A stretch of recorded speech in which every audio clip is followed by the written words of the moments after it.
Hello everyone, welcome to a new year of Legacy of the Rimlen, first episode of the year and first episode that we've recorded in a while as a little coincidence. We're back, the adventure is set to continue, but before we get into all that, as usual, let's have our players introduce themselves and their characters.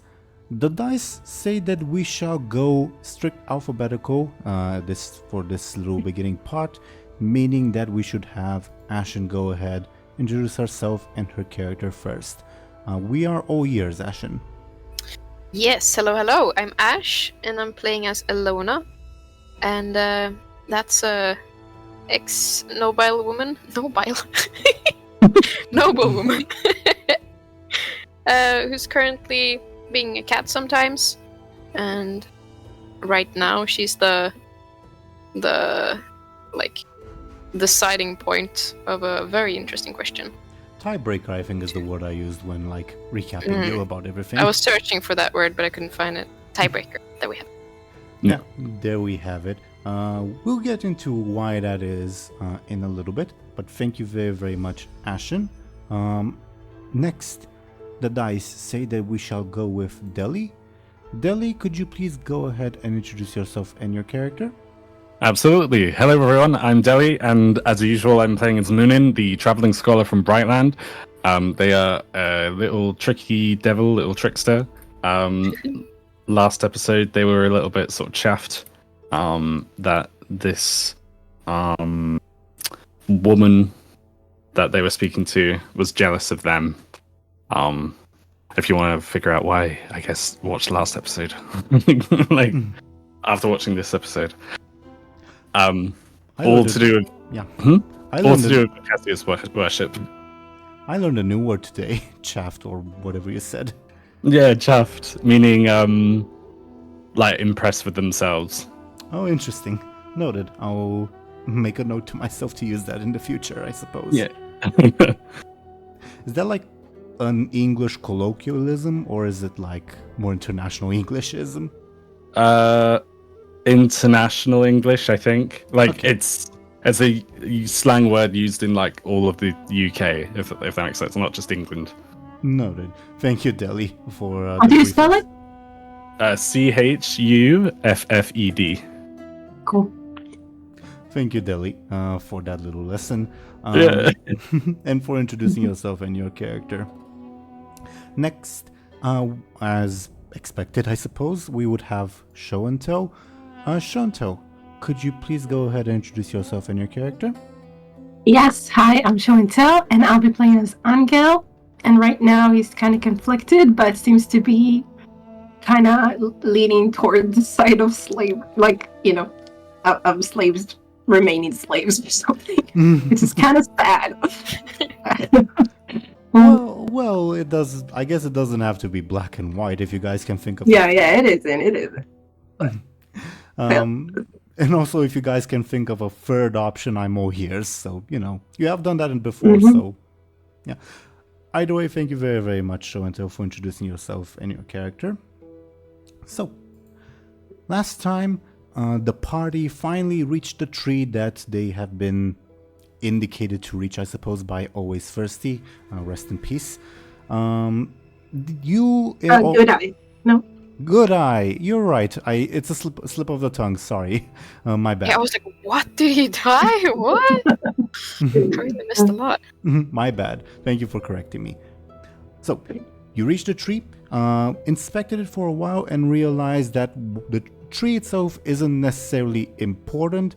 Rather, what's underneath the tree is important, which you found was I guess the technical term would be a necropolis, although that sounds a bit too monumental. But a necropolis, a crypt filled with the tombs of some holy people, and you figured out that that's kind of the more sort of important thing rather than the tree itself. And you realized that it wasn't being properly maintained.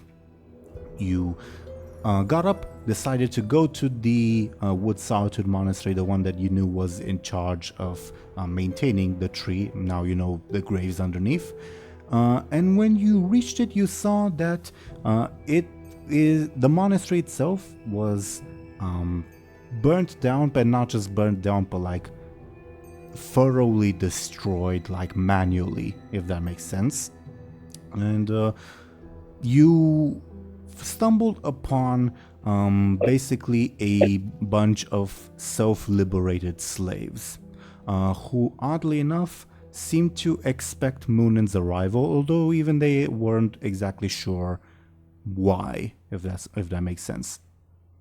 And the one slave, anonymous slave that you met in the fields, guided you to the leader, a woman named Arita, who was kind of standoffish. As Deli mentioned, they were a bit jealous of the fact that Muninn seemingly directly communicated with Cassius, while she, in fact, was sort of working basically through an intermediary, someone who has only been described as a woman with the blue sun, or a blue sun, whatever preposition you want to use. It doesn't necessarily matter that much.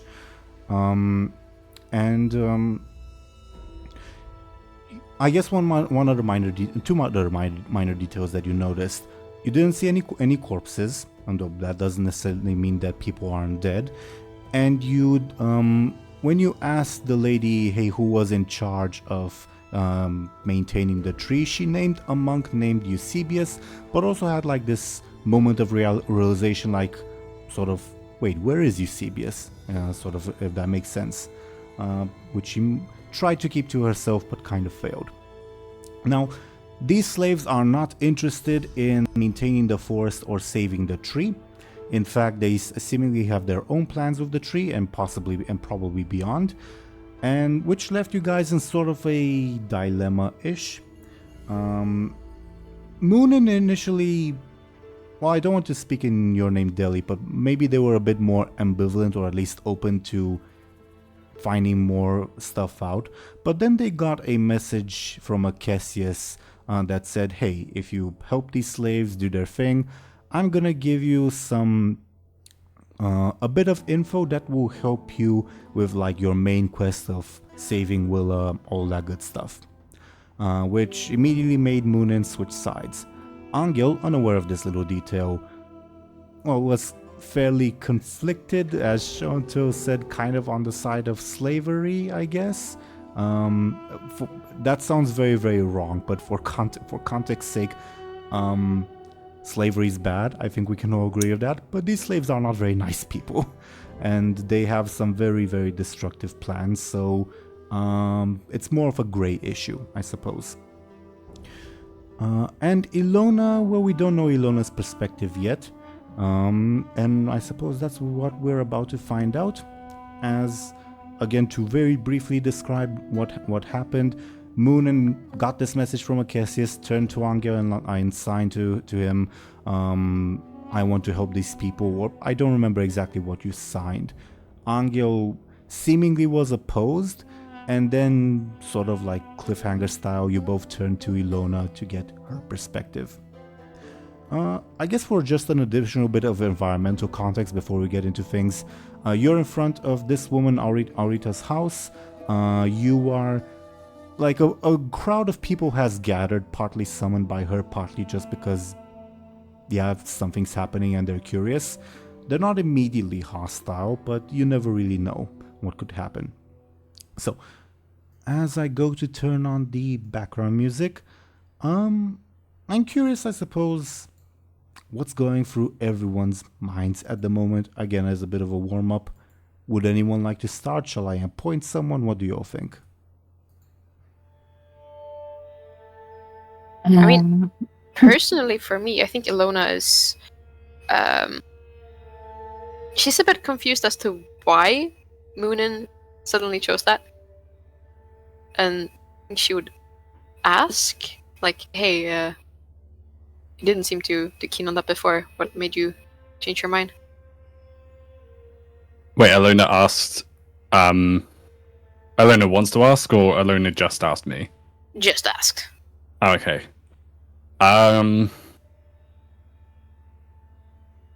Muninn would sort of turn away from the I can't remember the name of the woman in charge. Aurita doesn't, but we get what you mean. Okay. Muninn would sort of turn away from Aurita a little bit and sort of like sign to Illona. Thank you, Teeironor. Muninn would sign to Illona but not speak at the same time. They would just sign Acesius like us to help. Good for us to help. Illona frowns and nods at that. I'm guessing Anghel would also see those signs, because you guys are pretty close to each other. Yeah. Unless you disagree. No, I think he does, but it doesn't. Just saying that Acesius. Okay, like you just said that Acesius would like us to, like it will be good for us, but you didn't elaborate. I haven't yet, no. So he's still frowning. What do you make of this, Illona? Illona would like also frown still. Give Anghel a look. Anghel will shake his head. No. I guess Muninn would sigh and sign Acesius help us with and then Muninn would like think for a minute and look at their hands. And then they would sign sister and then point to Anghel. Oh shit. Above board, I think we established that you guys made a sign for Anghel's sister. Oh, okay. Let's just say Muninn forgot for a second. Sure. Damn it. Okay.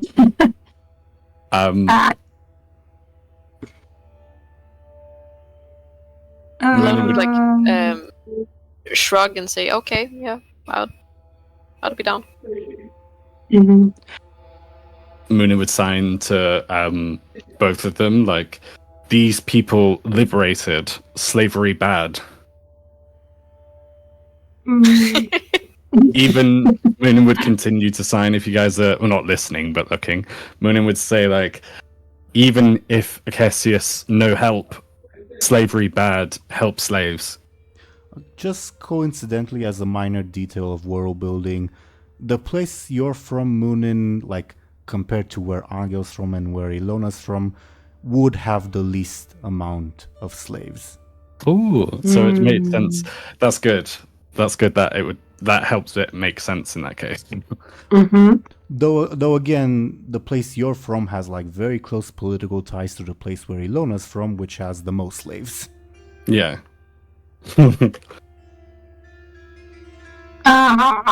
Anghel doesn't like this, but he's definitely taken aback by the fact that, Willa was mentioned. Rebob would say under his breath, sort of, that only you three would hear and not like the surrounding slaves. What are you all play acting at? We're surrounded.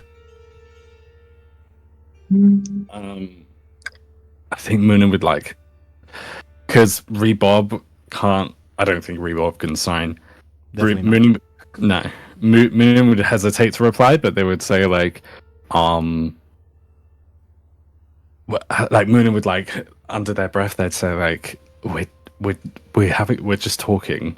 Like, just give us a minute. I'm not sure we have a minute. It's not my choice to give you the minute. I guess that's true. And then Muninn would sign Anghel, Illona.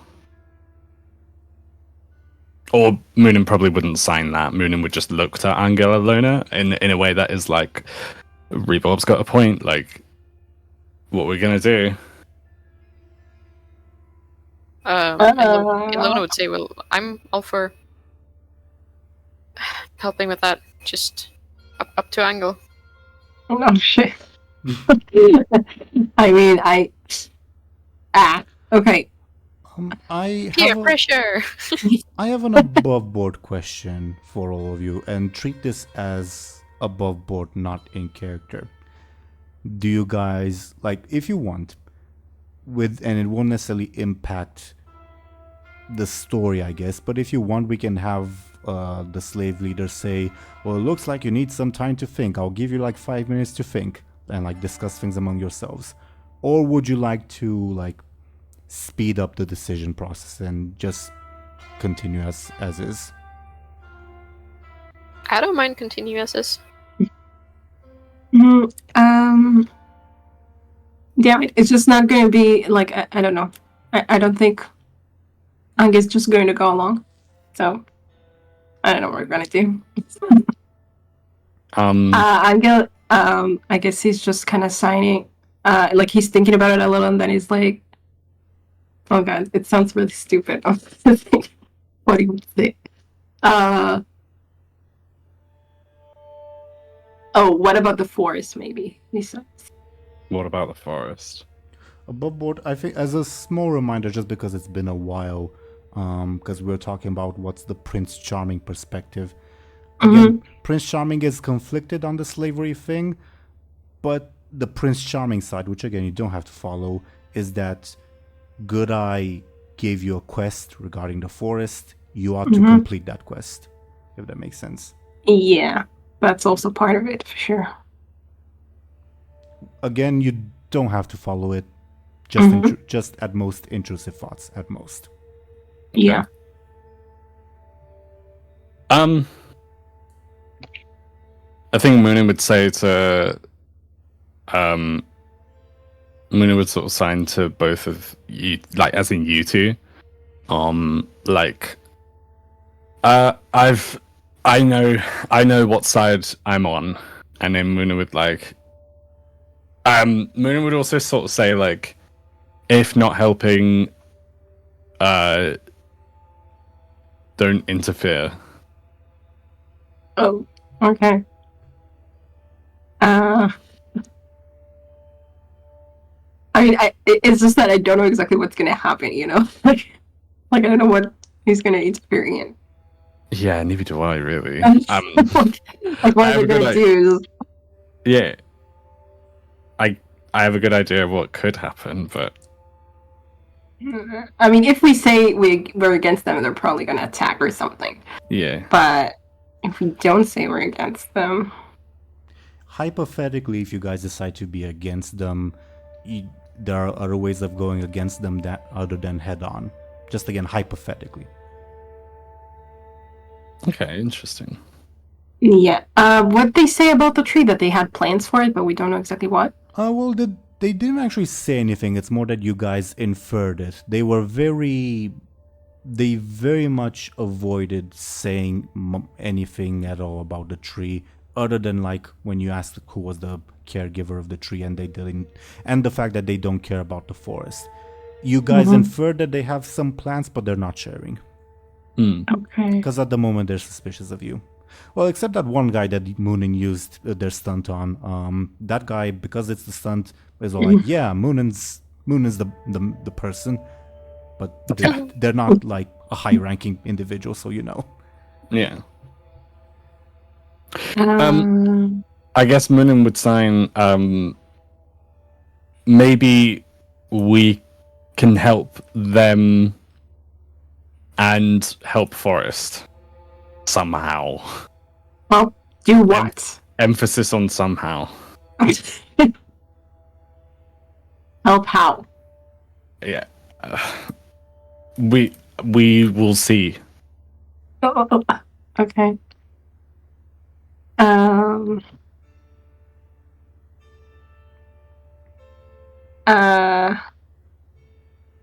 I think he signs, I need to save the tree.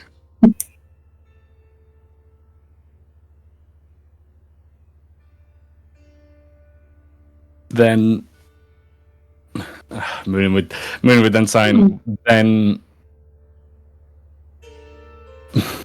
Muninn would sign. Then play along for now, because emphasis on the for now, because it's like yeah. Obviously, if you turn around and say "fuck you guys," yeah, exactly. Okay, I'm gonna like he doesn't say okay, but he doesn't say no either. He's just kind of keeping it to himself right now. Okay. He shrugs. He shrugs. Of course he does. Yeah.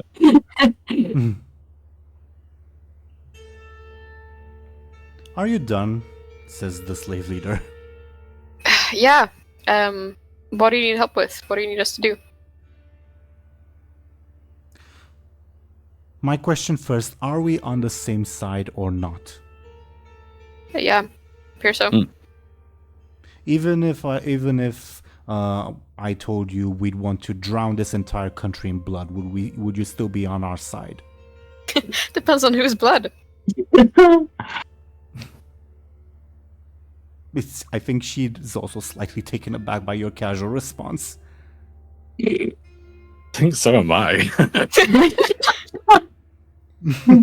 Like, damn. But I respect it. I guess Muninn would say that. Muninn would say, like, wow, I respect that. Anghel just looks on in horror. Go ahead. Sorry. Muninn would ask, I don't suppose you actually mean to bathe the country in blood? Give me a careful, and she'll oppose with her sneaky. Okay. Or she actually means it. Am I? Yes, your stunt will apply. Okay, cool. Thank you. Yippee! I got a 6. Woo! I also got a 6. Oh! So Wow. this is technically an overcome roll. Tying an overcome means either you fail or you succeed at a negative cost. Interesting. I don't know what the The negative cost is not like directly related, but it will still be negative for you all. I imagine. What if I just use a stunt and the aspect that I'd invoke? Sorry, I'm just getting my I should have it open at all times really, but my character sheet. 1 second. Can I invoke keen eyesight because I'm looking at? Yeah, this like telling apart body language does involve your eyesight. So yeah, I think that makes sense. Yeah, cool. Which would also mean you're out of fate points and thus have to accept any and all compels. Yeah. I'm nervous, but here we go. In that case, I'd like a +2 with that aspect. She would reply, "Who knows?" To like keep it vague. With your insight, like into her like body language, you can tell that she's not opposed to the idea of quote drowning the country in blood, as she said, but even she seems like apprehensive at that, and she's definitely not as extreme as I guess Illona. Like Illona just casually said, "Yeah, I'll kill whomever as long as I don't like them." She seems a bit more apprehensive than that. Okay, cool. I guess Muninn would give a look to Illona. I guess as an additional bit of insight, just sorry, just because it might inform your actions. You can kind of infer that that's not her primary plan, but rather she will do it if she has to. Okay, cool. Muninn would look to Illona to say, like, even she wasn't, like, being serious. Like, oh my god. True Like, she colors. was, yeah, they would say, like, she wasn't being serious, man. Like, god. But then Muninn would say, in that case, what you speak for? I mean, you sort of serve a Cassius, but what has I he? serve no one. Oh, okay. Mm. In your Yeah, you used a very Yeah. triggering word. Pardon, Muninn would say, pardon my phrasing. In which case, what are your plans if not to? So if your plans aren't to bathe the country in blood, what are your plans? This is the third time you've asked me, and my response is the same. What are your intentions? I'm not going to reveal my plans until I know yours. You may have Acacius's blessing, but you don't have mine yet. And the woman said nothing about your companions. Well, Muninn would sort of clear their throat, maybe, and they would say, our intentions were, I don't know if I should say this, because I can't remember exactly how much we've inferred already, if that makes sense. I was going to be like... Feel free to ask me for a reminder if you need any. Okay. I was going to be like, okay, well, we were going to fix the tree, or the forest or something. Or grab the guy But that's... I was going to say that was our plan, but I mean, like, obviously things... Yeah, but that's... Oh. Okay. And now it's like, after meeting you, it's like, I guess we're here to help. Is that a good thing to say? I don't know. I think it's risky, but go for it if you wanna. It's definitely risky. It's good that Anghel can't speak, like, you don't have to lie or anything. Yeah. Well, I guess Muninn would say that. Muninn would say, intention... Oh, sorry. I've got literally rats in my brain. So the guy who's supposed to take care of the tree, what's his name? Eusebius? Eusebius, thank you. Eusebius, tree caretaker. So Muninn would say, so our intention was to arrive here in search of Eusebius or whoever's responsibility it is to restore life to the tree and rejuvenate the forest. However, it seems things have changed. And on whose behalf did you come here searching for Eusebius? It was... Muninn would look to Anghel because the answer... Obviously, Muninn knows the answer is Good Eye. Mm-hmm. But... How do you explain that? I don't know. Yeah. Our late friend. Above board, like last session, you didn't say it out loud, but you were like debating, you and Show&Tell, if the term like purveyors of destiny or like puppets of destiny, something like that, is accurate. So if you want to use that descriptor for Good Eye. Okay. Again, that's what you, Dely, and Show&Tell were debating. You didn't say it out loud, so it's not canon. Okay. I guess Muninn would say it out loud then to make it. I don't know. Is that a good idea? Is that a good idea to call it Destin? I don't know. I mean, maybe we'll just take it as like. Maybe Muninn would begin by saying, "A late friend of ours."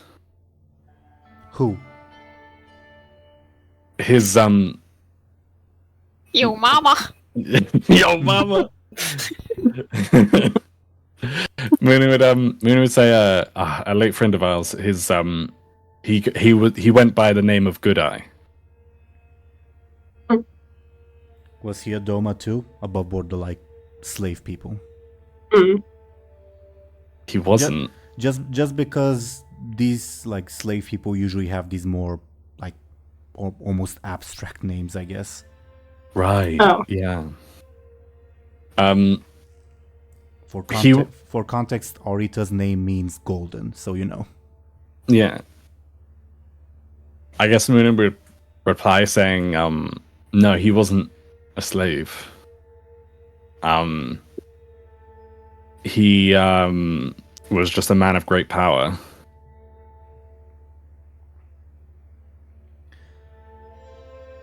She seems partly confused, actually mostly confused. Fair enough. We're also confused. Fair enough, yeah. But I think she can also detect that this line of questioning doesn't help her. Like she won't get many more helpful answers from this. Okay. So in that case, Muna would say, does I can I assume your silence is have we answered all your questions? Frankly, no. And I'm not even sure. Do you speak, looking at Anghel, Illona, and the NPC companions, do they speak for you? They meaning Muninn.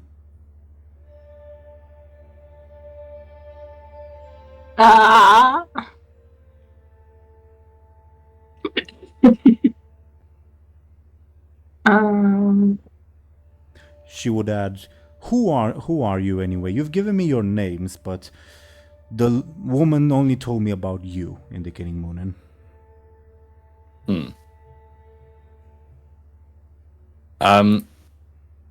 Afraid to speak for the group again, Muna would just reply saying, what these are my companions, but what, not my companions, I suppose. We sort of met on the road. But this one, and then Muna would like sort of, if Anghel would let them, Muna would like not grab him, but like sort of hold, like, what's the word? I guess grab, but not grab, because grab sounds violent. Anghel's shoulder. Hold. Like, yeah, Okay. hold. Anghel, Muninn would hold Anghel's shoulder and then sort of like bring Anghel close a little bit and be like, if Anghel would let them, sort of thing. Angel's a little, like, he's not resistant entirely, but he's stiff. Like, he's like, Yeah. okay, what do you want? Always Yeah. thirsty hisses at you when you do that. Muninn would say, this group, I surely don't speak for this group, but this one in particular is mute, so don't be offended if he doesn't reply to you. He literally can't speak. I mean, above board, you could nod. That's why, like, the question. The question is very direct. But I was like, oh shit, he has to answer now. But let's see what she says. Yeah. She looks at Illona. Okay. Illona? You a mercenary? She asks. You're bloodthirsty like one for, I guess. I guess, apparently. Look, lady, we've decided to help you. And, from the guidance of Akesius. And if you just heard of Muninn before, then, I guess I'm just there to help as well, you know? Now, if you want to tell us what exactly that is you're planning to do, so we can get to it. Well said. She's not entirely convinced, but I guess she'll realize that it's up to her to like progress the conversation further. That makes sense. So she will say, well, first of all, we intend to burn that, points at the big tree on top of the hill, that thing down and whatever's underneath it. Why? Because she hesitates, because she's hesitating to share information, but eventually she decides it's, I guess, harmless enough, and she says, because the lady with the blue sun said that it would be in our best interest, and she has helped us so far. Okay. And judging by your response, you have I guess you don't know her intentions. I know she's a servant of Akesius, as she has titled herself. Okay. She has spread the good word of Arcesius to us, and what more is there to know? Okay. So,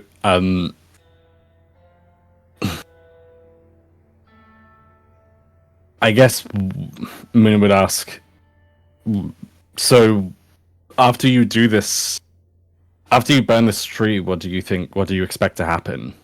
You have your sort of... My question first. Now that we've revealed our initial plans, what say you? You, looking at Anghel, seem to be the most opposed to burning the tree down. How'd you know? Okay. Well, you have facial expressions even if you can't talk. Do you want to roll sneaky versus her careful? I don't know. I'm still deliberating how much Anghel is trying to hide. What he thinks about this.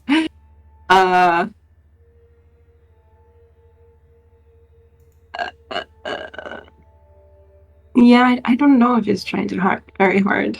Even though Muninn told them to play along. I don't know if he really does.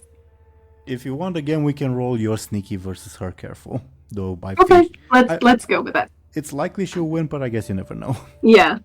I mean, yeah, that makes sense. Let's go. That's a 1. He didn't even really 7. try. She got a 7, so with that big of a difference, yeah, she definitely knows. Oh. I guess he can't hide the repulsion on his face. For the sake of it, I'm gonna say that always firstly imitates your facial expressions, which makes it more obvious. Illona would say, ignore him. He's moody.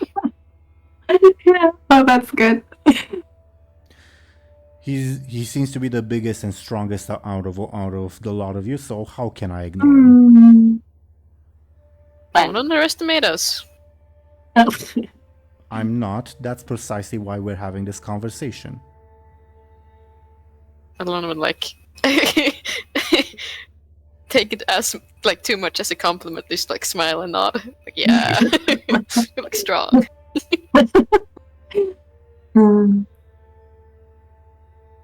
She looks a little irritated.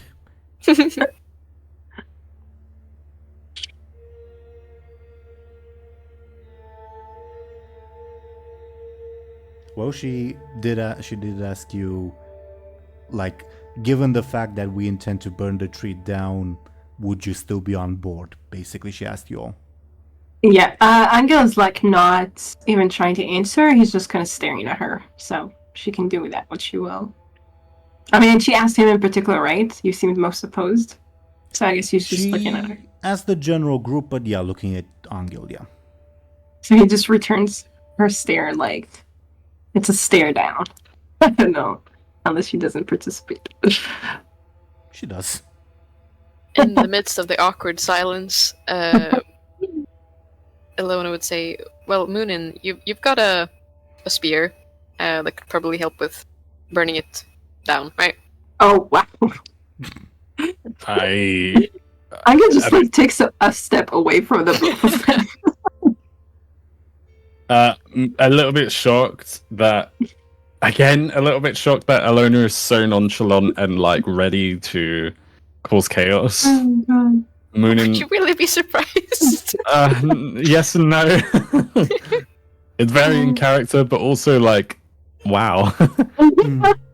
Muninn would reply, I guess it would make short work of burning a tree down, but the one on your back. Muninn would nod. Yes, this is and then Muninn would realize.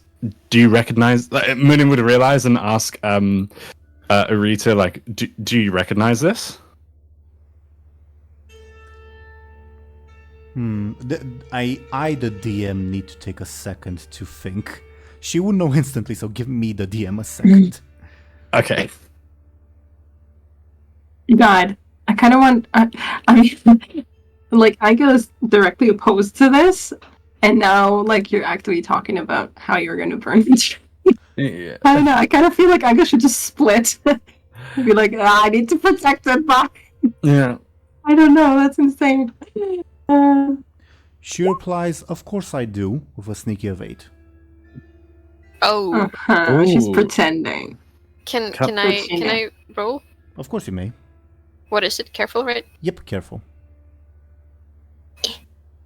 Wow, 3. Of course she knows. Of course she knows. What are you talking about? Can I with my +2 because it's Sure. yeah, because it's like a careful thing. Right. Oh, not that good actually. Yeah, of course she 4. knows. Okay.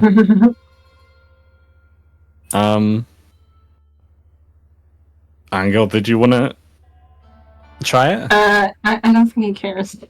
Okay. Okay. Stone In that- cold. Yeah. In that case, Moon would say, so you realize then how rare this thing is. And I suppose, I mean, using this to burn down a tree would, I'm not opposed to it, but it would be kind of like using a how do I put this? A bow and arrow to kill an ant. Sounds pretty So- rad to me. Setting a Let's see. fire is not hard anyway.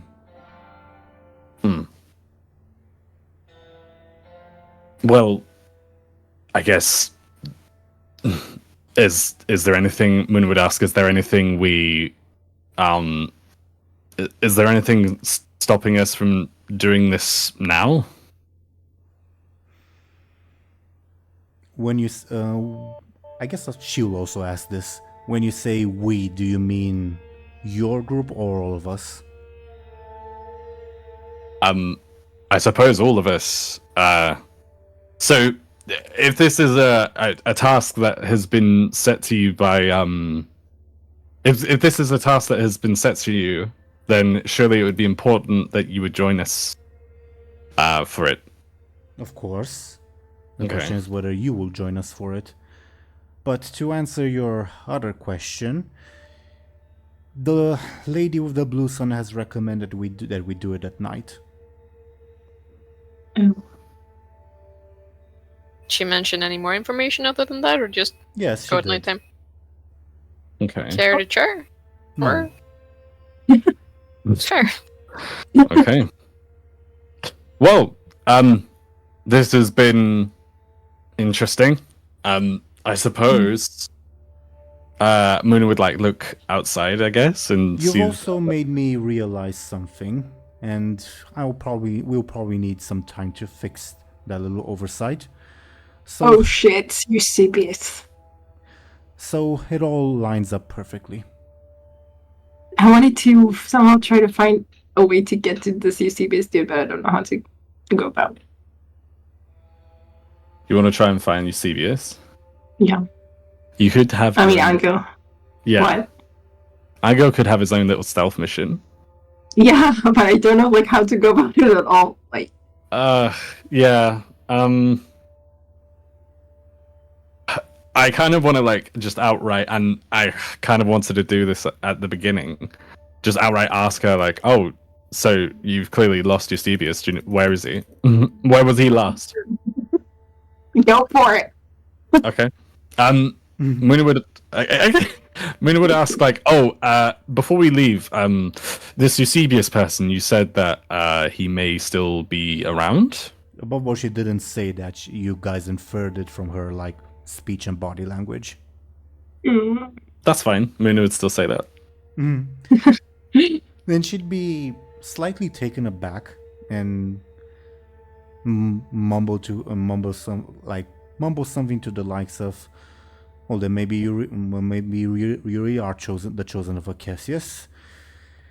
Yes, we rounded up the monks and burned them alive in the stables, but I don't remember seeing him here. We'll have to him there. I guess I'll roll her careful to see what she might hypothesize.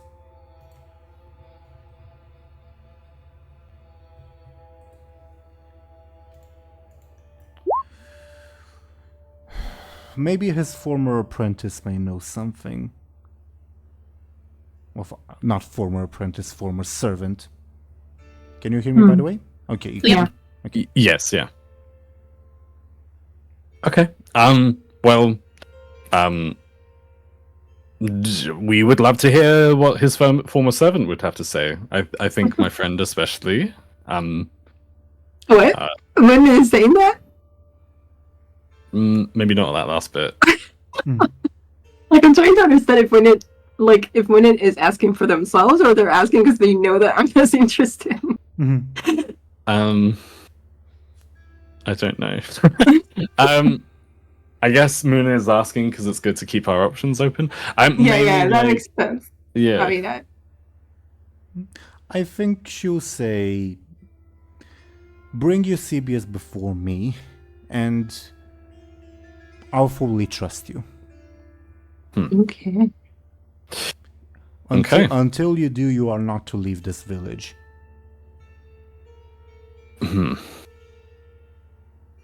Okay, all right. Yeah, interesting. Perhaps a silly question.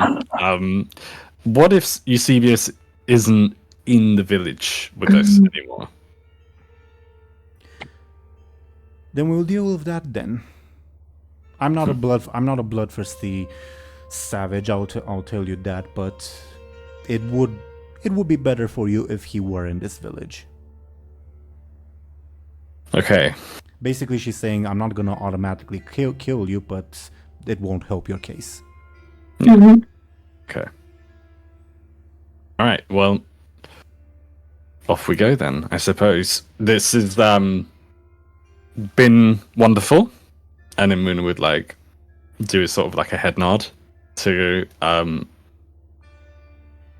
She would indicate she would ask the one person who guided you to this place. I think we established that his name was Yon. Yon accompanied them, make sure they don't do anything stupid. And the guy would not, but because you used your stunt on the guy, he automatically believes that you're already on the same side. So I guess that's a plus for you all. Yeah. Then she would turn to the gathered onlookers and say yell out something in the local slave language. Illona, you'd make out the words "fuck off." Okay. And Illona would be unaffected. Because of the words, the crowd disperses. Yon temporarily joins the party, if you guys allow him, and she gives you the signal of you will fuck off too, basically.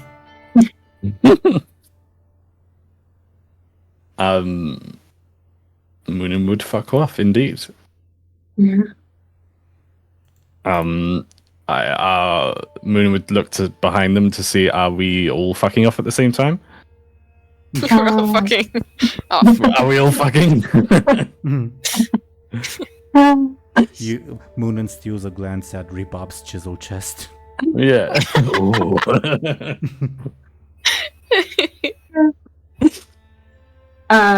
Yeah. Sure. Speaking of Rebob, I guess he'll be the first one to say, whispering to you, whatever you intend, I will not assist you if you go on a murdering spree. Who did he say this to? Just the group? Yeah. Just because the one slave is with you all, and Rebob would like to avoid the one slave overhearing you, he'll probably say it to he'll attempt to say it to Muninn and Illona, because at the very least to Illona, because she seems the most bloodthirsty. Yeah. Okay. Illona. Illona. Oh, go ahead. No, you go. Illona was noted. Yeah. No pressure. Muninn would not like shrug and immediately sort of like say like, well, let's hope that we don't have to. Sorry, actually, they would like try not to say too much, but they would try and say like, let's hope it doesn't sort of come to that. Like, I will also not participate in an act of cultural arson, like indicating the tree. Not that I have any feelings on the matter, but it would look bad on the mistress. Well, I suppose you don't have to be involved. But if you does not mean I will oppose you, but just be aware that I will not aid you in those circumstances. Okay, Muninn would nod and be like, "Yep, that makes sense," sort of thing.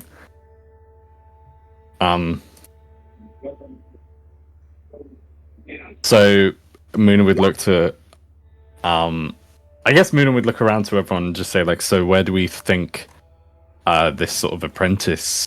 Where should we should probably split up to look for this apprentice because that's like he'll know where Eusebius would be." You can do that. You can also ask the one Yon was his name, who is with you, who may or may not know. Oh, okay. That's fair enough, actually. In that case, Muninn would sort of turn to this guy and ask him, so this apprentice, your leader didn't really sort of incline to sort of say where he could be. You don't know? I don't think we do. Blinks in surprise. Do you, judging by your reaction, it seems like it should be common knowledge, but everyone in the village knows. Well, we're not from this village. Do you mind sharing this information? It's Daniel. That's the Eusebius' former apprentice. Well, servant. I see. So, would you be able to take us to Danielle? Do you see where I'm pinging? Oh, sorry, can you do that? Try that again for me? There we are, yeah. Yes, I see. So does he just sort of point to that direction? Yeah. Okay. Cool. Eusebius was the cook, and he did a bunch of other stuff. Daniel was a kitchen servant, so I guess he was also Eusebius' apprentice. Shrugs. Okay. Muninn would nod and say like, "Thank you." And then Muninn would look to everyone and say sort of like, or ask, "Shall we all make our way then?" Like, Anghel, are you coming? Yeah, he definitely is. All right, well, let's go knock on some doors, shall we? Muninn would like then just sort of make their way towards the house. Should I move my icon, do you think, or? You can if you want to. Okay. You guys should have control over your tokens. Yeah. Stop me if I'm getting interrupted at any point, by the way. You are not, but feel free to ask me any environmental questions like, oh, what's going on to the house on the right, or what's going on in the ruins to the left, or whatever. Yeah. Is there anything... Sorry. No, you go.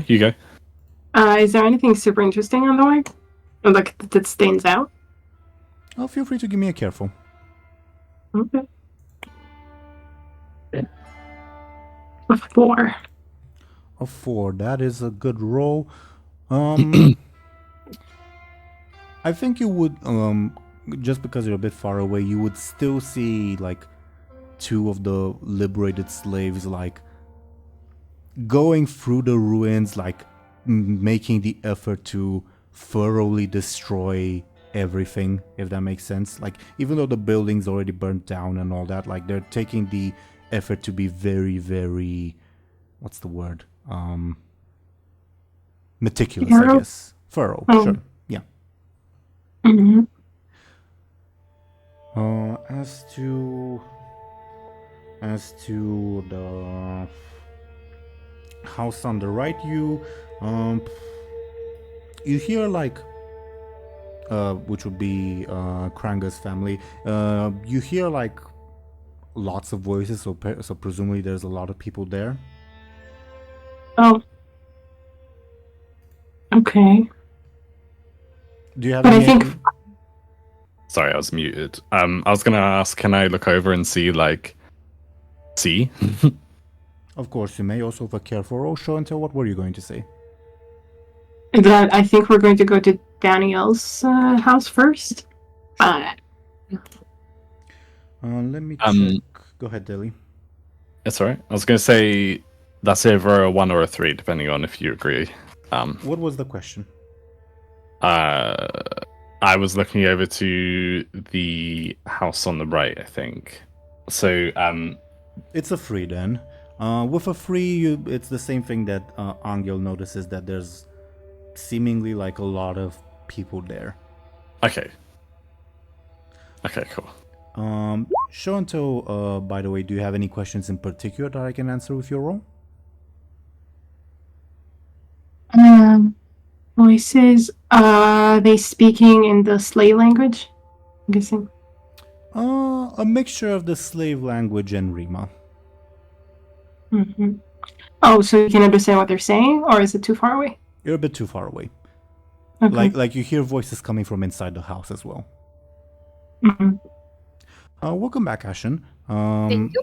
I think what you missed is that you all are heading to Daniel's house, the one you see on the map, because that is the apprentice, servant, whatever of Eusebius. Right.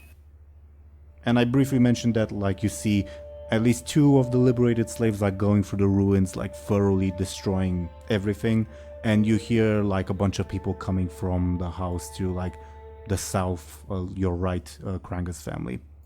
But I think the consensus was that you're still going to the former apprentice's house. All right. Anything else from all of you? No. I don't think so. Okay. Then as you head to Daniel's house, it's, I guess, quiet, I suppose. Like, you see quite a few people in the village itself. Daniel's house is kind of quiet. How do you approach? Do you knock on the door? Do you just barge in? What's your approach? Is Muninn the lead? I sort of am at the moment, I think. Okay. If that's still the case, Muninn would probably knock at the door. Mm-hmm. It's made of like very crappy wood, so you kind of have to be careful not to damage the door, but sure. Okay. You knock and you hear a younger male voice say, who goes? In Rima above board. Yeah. Muninn would say, hello. We're looking for is it Daniel or Danielle? Sorry. Daniel would be the spelling, but it doesn't matter. It's the same Okay. word. Okay. Muninn would say, we're looking for Daniel. I don't suppose you've seen him? Well, I'm him. What business do you have? Hello. My friends and I, we were hoping to have a quick chat with you. Is now a good time? He opens the door and you see this younger looking gentleman with fairly torn clothes. He clearly seems like frightened, because more than likely because you guys are strangers, if that makes sense. Yeah. That's fair enough. What do you want with me? Muninn would ask. So we are new to this village. Hello. My name is Muninn. We were hoping to talk with you in regard to Asubius. Feel free to give me a careful, and I'll pose with a sneaky, I guess. Ooh, interesting. 4 or 6, depending on what it's for. Ignore the first one because I rolled plus $sign instead of plus 4. Okay. 4 to a 4. You either fail or succeed at a negative cost. Succeed at negative cost. Because or what is it for? Is it for looking... Am I looking at him? Oh, right, you're stunned. I forgot about that. My bad. It's okay. It's okay. Do remind me if I ever don't take your stunts into account. Okay. He seems shifty-eyed, like he likely knows something, and says, "Yeah, I was his slave. Yeah. What's your business?" I see. Can I get your names? Yes. I've given you mine. Mine is Muninn. This is my friend. These are my friends Anghel and Illona. Anghel is you'll have a tough time speaking with him. I'm afraid. He's and Muninn would like. No, that wouldn't make sense. You know the zipper mouth motion? That wouldn't make sense, would it? I guess you can make a sewing motion. I don't know. Oh gosh. I guess Muninn would make some kind of motion that would indicate that he can't speak. I guess. Sure. And Muninn would just ask. We were just passing through. We were hoping to speak with. That was another sneaky roll, by the way. Oh. Is it? Can we oppose it? Of course you can. Okay. Oh, whatever it was. I guess. Illona does not succeed. I do want to use. I think. Thingy-ma-bob. Yeah. But what? But what will I do? Can I do like running from a past life? She's very observant and like on edge. Sure. Are you using it to give yourself +2 or to reroll? A +2. That will make it a tie. So you and Muninn are tied. Once again, a tie means either fail or succeed at a negative cost. I'll take the negative cost. Can't be that bad. I'll say that. Well, I have to think of 2 negative costs now. I guess. Oh, wait, you also did? Can I make mine a fail so it's just 1 negative cost? Or... Okay, If you succeed, then I don't do it. Or well, you spent a faint point though, so yeah. I was. This isn't me cheating, by the way. I was originally going to say like, for the record, I was originally going to say like, I'll just fail. But yeah, anyway, go on.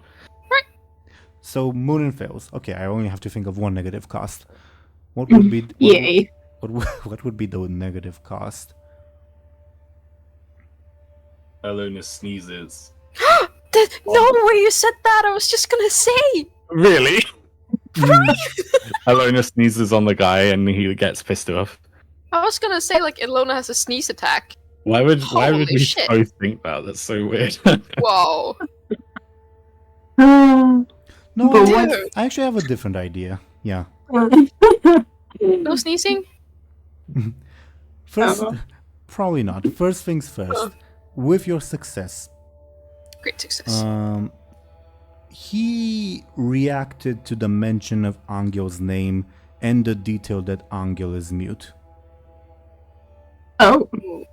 Like sort of like similar to how the one slave that's with you reacted to the name Muninn. So the same. Oh.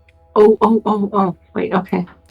As to the negative cost, that thought pops up in your mind. Seems important, but then you hear the chirping of birds in a nearby tree, and you lick your lips. Shit. Damn that one sparrow looks tasty. Damn. Mm, Right. Damn. Son. okay, so Anghel and Muninn don't know this. Only Illona Correct. does. Unless Show&Tell you want to spend a lot of fate points to know it, but yeah. A lot? Well, you can succeed at a 5, but it will be a negative cost again and all that. Yeah. Yeah. No, I think Anghel is already, like, I was already questioning whether he's trying to hide Eusebius, like, he seems to be shifty, so it's fine.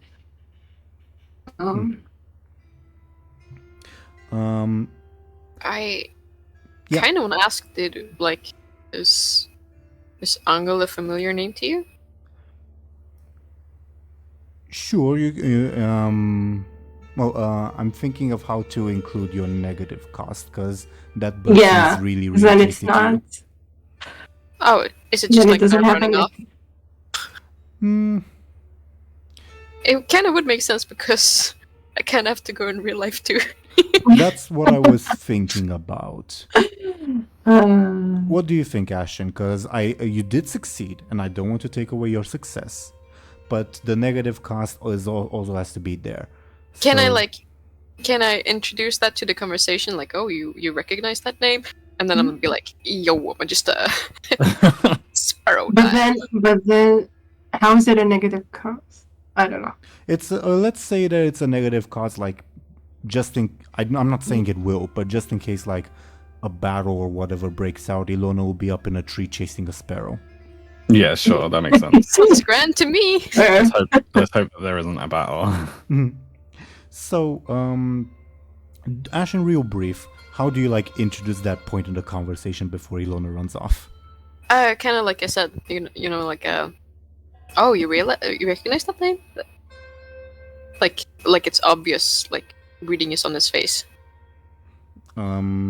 He would have like a very obvious startled reaction, like, oh shit, they know, sort of. Mhm. And then Illona out of nowhere runs to chase a sparrow in a tree. And I see Angus just kind of rolling his eyes like, oh god, again. Not again. That's Uh, awesome. I thought I was gonna like make an excuse or something, like say my goodbyes, like, oh, I'm just gonna, powder my nose or something. But it's just like full on sprinting into a tree. That's awesome. The way I sort of imagined it was like Illona like turns her head, like stares at the sparrow, like drews, licks her lips, casually mentions, oh, you know the name Anghel or whatever, and then runs. Because she's Yes. clearly not focusing on the conversation anymore. Epic. I love that. Well, Ashen, could you please care to tell everyone where they may find you, etc., etc.? Yeah. I'm Ash, as you already know, and you can find me on Instagram at Ash Paint Stuff, where I do in fact paint stuff sometimes. She does. Really great stuff. Would recommend. Highly recommend. Thank you. And thank you, Ashen, for joining us on this session. Yeah, it was so lovely to be back. I've missed it. Hmm? And I'll see you all next time. Bye-bye. Good luck. See you later, Rashid. See you, Ashen. see you. Good night. So, back to the question at hand. I almost said Ashen. Illona bolts out of nowhere after casually mentioning that important piece of information. Daniel, the guy, like reacts like visibly to being called out, but then is like that reaction is like taken over by just being startled at Illona running. Yeah. Muninn would try and calm him down and be like, she does that sometimes when she's hungry. Please excuse my friend. Takes a step Yeah. back in fear.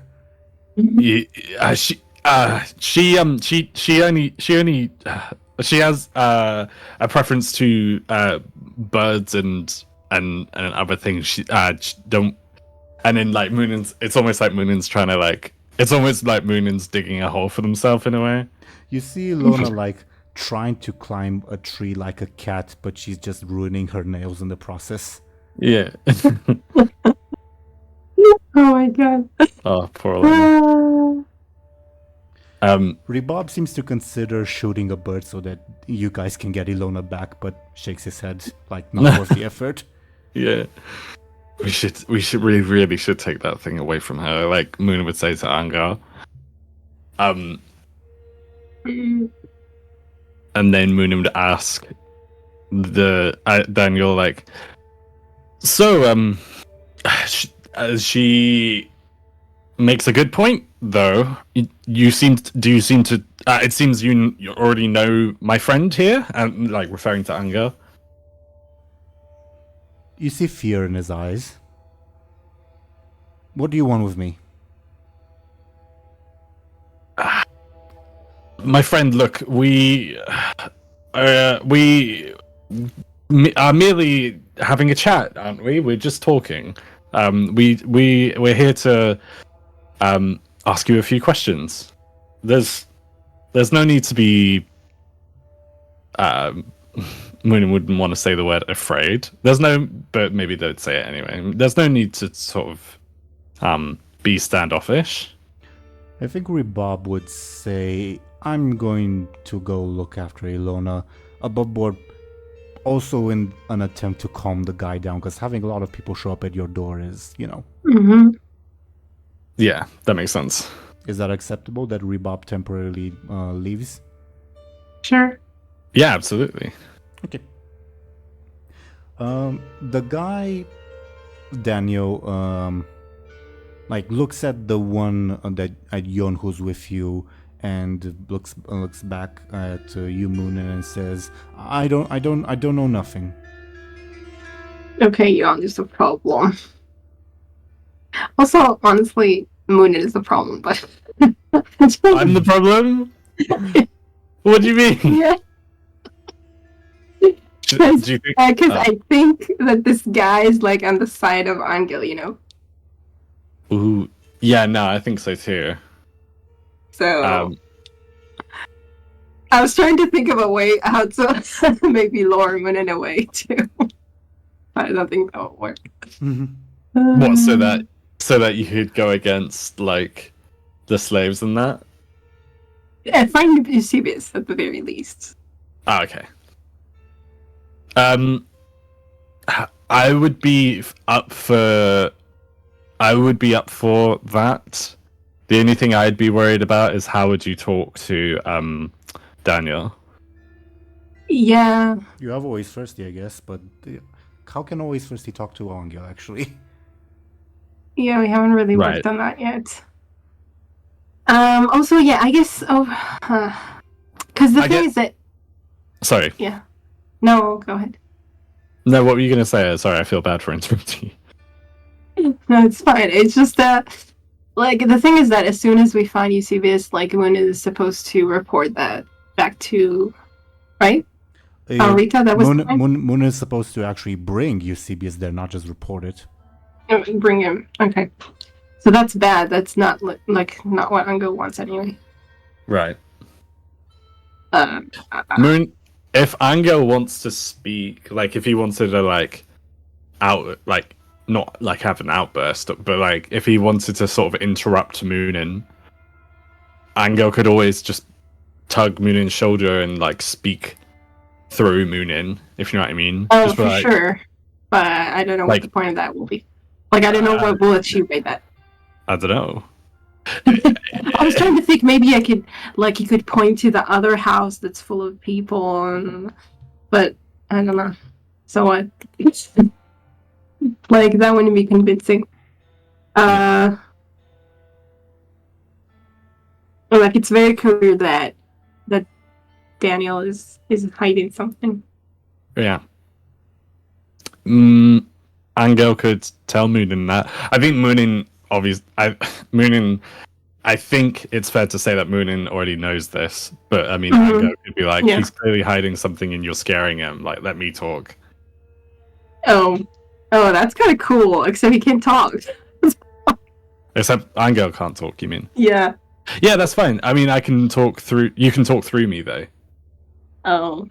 I mean, is that a bad idea? Or, like... I guess No, it it's depends cool, but Just a random idea for the future. Like, it's not applicable in this situation, but maybe in the future. Above board, would you guys like to, quote unquote, train always firstly in this little sign language? yeah, we've been talking about this, and like I think we've already agreed though. We should. Yeah, I think it's a good idea. Okay. Oh, for sure. Anghel can be more independent. Go against his companions. Yeah. Something for the future. Yeah, for sure.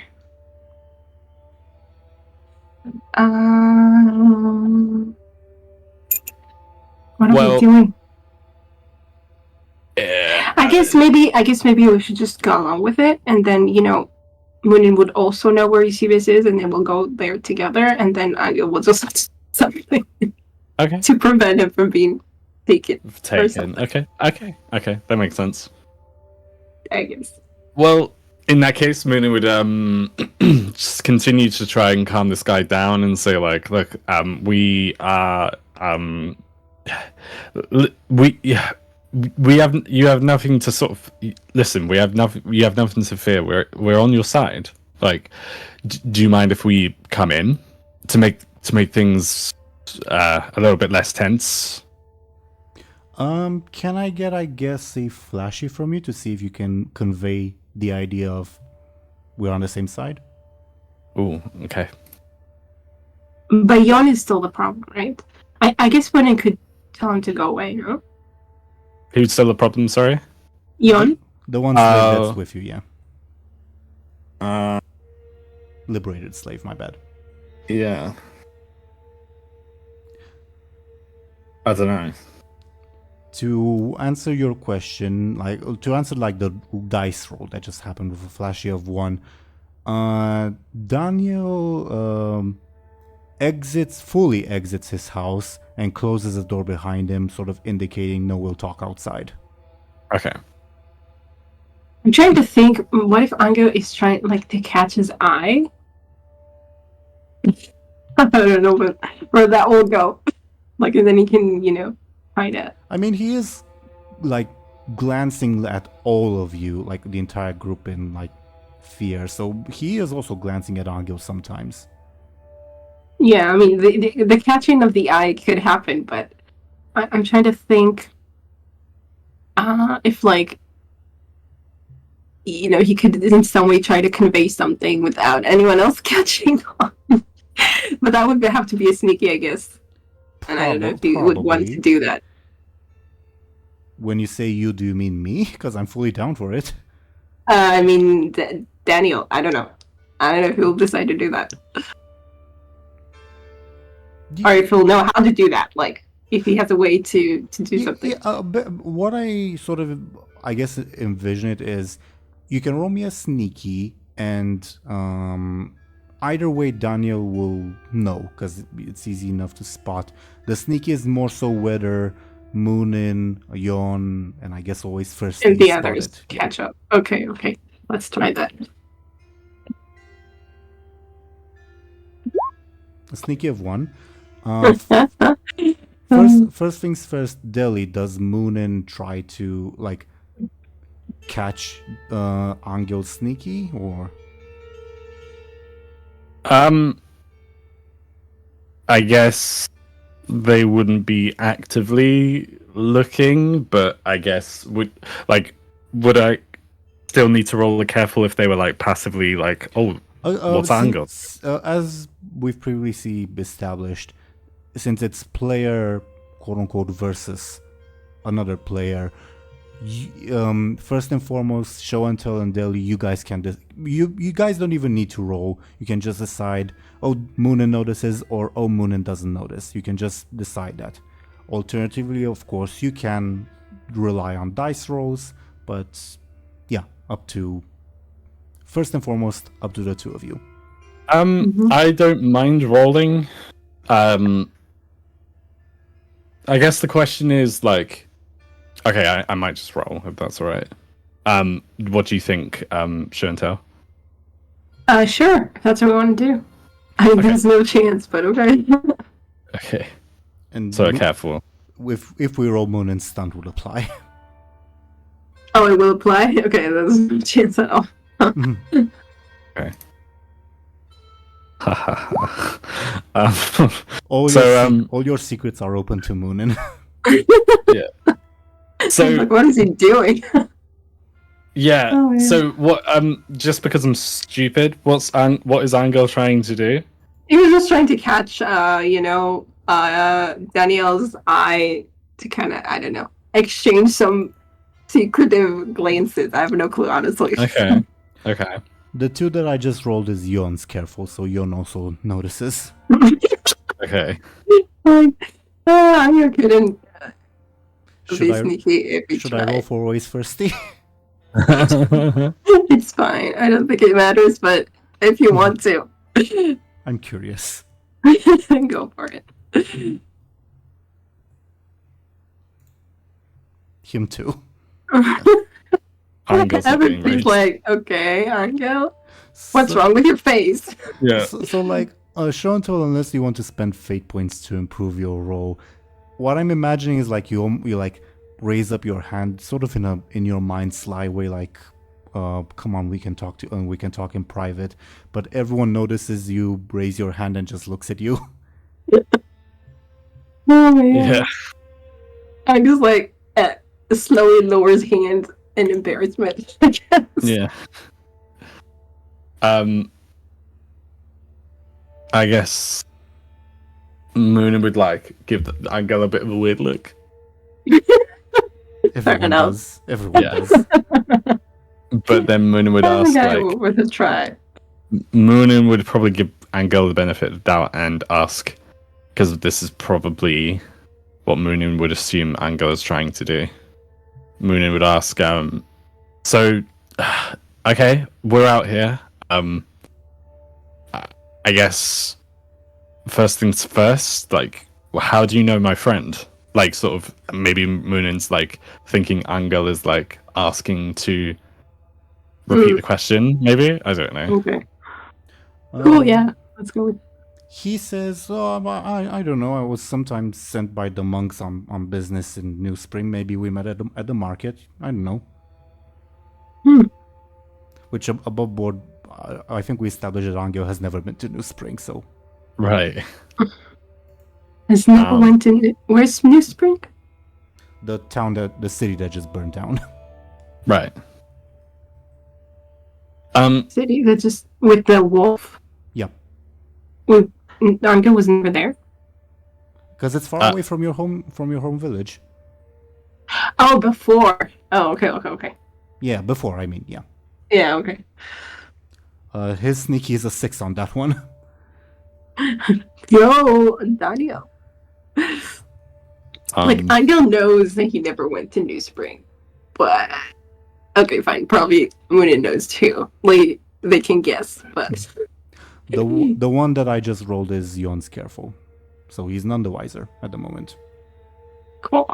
should I roll it careful, do you think? Or are we doing... If you want to deduce Daniel's lie Right. Okay. with your stunt applying, yeah. Oh, not enough. Not enough for me, Oh. actually. Yay. So yeah, you guess Anghel one day went to New Spring and they probably met in the market or something. Yeah, sure. Well, okay, then. I guess next question is your ex-master. I don't suppose you know where he could be right now. He's dead, isn't he? He... I don't think he is. At the very least, Orita... That's a sneaky of 1. Ooh. Oh, because he For could be him? feigning ignorance. Yeah, for feigning ignorance. Yeah, you can tell that he's lying. Awesome. Okay. Let me roll for Yon too, I guess. Okay, Ooh. Ion is just staring at the spectacle that is Illona, I guess. Amazing. Muninn would then say, "We know that he's not. So He's not? let's. I know that you know he's not. So What do let's you mean? I can just tell. You're lying. You're lying to I'm me. not lying. You are lying to me. I can tell. I'm. Oh, poor Daniel. I know a liar when I see one. What do you want with me? Well, my friend, it's not you who we have business with, although lovely to meet you. It's your ex master that we have business with. I guess just above board for a bit of...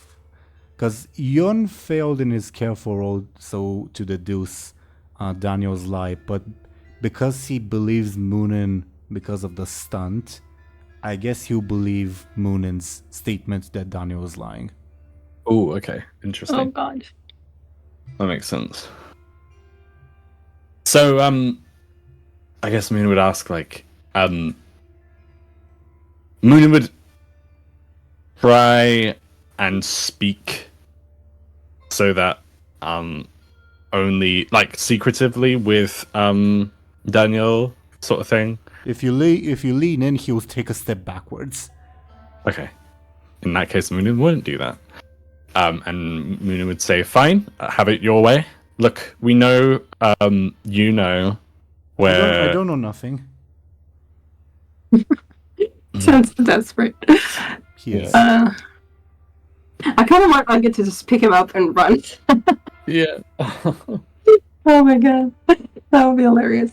But, yeah. I guess not.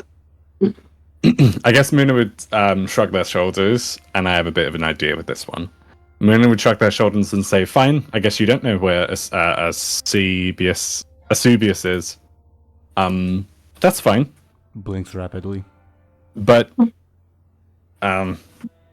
we'll be in the village area looking for him. So if you if anything comes up and you change your mind or remember a detail or anything like that, my friend here is really good at keeping secrets. And they're like, Muninn would like tap their mouth or whatever to like say like, oh, Anghel's mute. He can keep a secret. Okay. Do they mean that you can tell Anghel, but not like Muninn? But not me, yeah. Okay. Okay, why is Muninn helping? I mean, okay, fine. We don't get any information otherwise.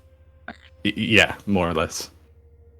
So, and clearly you two know each other well enough, so I suppose I shall leave you to it. Good day. Good to meet you. And congratulations on this whole... And then Muninn would like wave their hand around the village. If you know what I mean. Like, congratulations on this liberation thing. Good job. Well, we're just gonna let him go, says Yon. He clearly doesn't know anything, so I suppose we should do some of our own looking. Cool. I guess, should I roll a sneaky against Yon? Because Muninn's kind of lying. I mean, is the stunt still... I guess you can. Because of the stunt, he'll assume, like, if he detects Muninn's lie, he'll assume it's in Acacius's best interest, I guess. Okay. All right. Oh, well, let's roll anyway. Okay. I got a 2. You got Yo! Okay. Oh, where did that come from? Narrows his eyes, but nods slowly. Okay.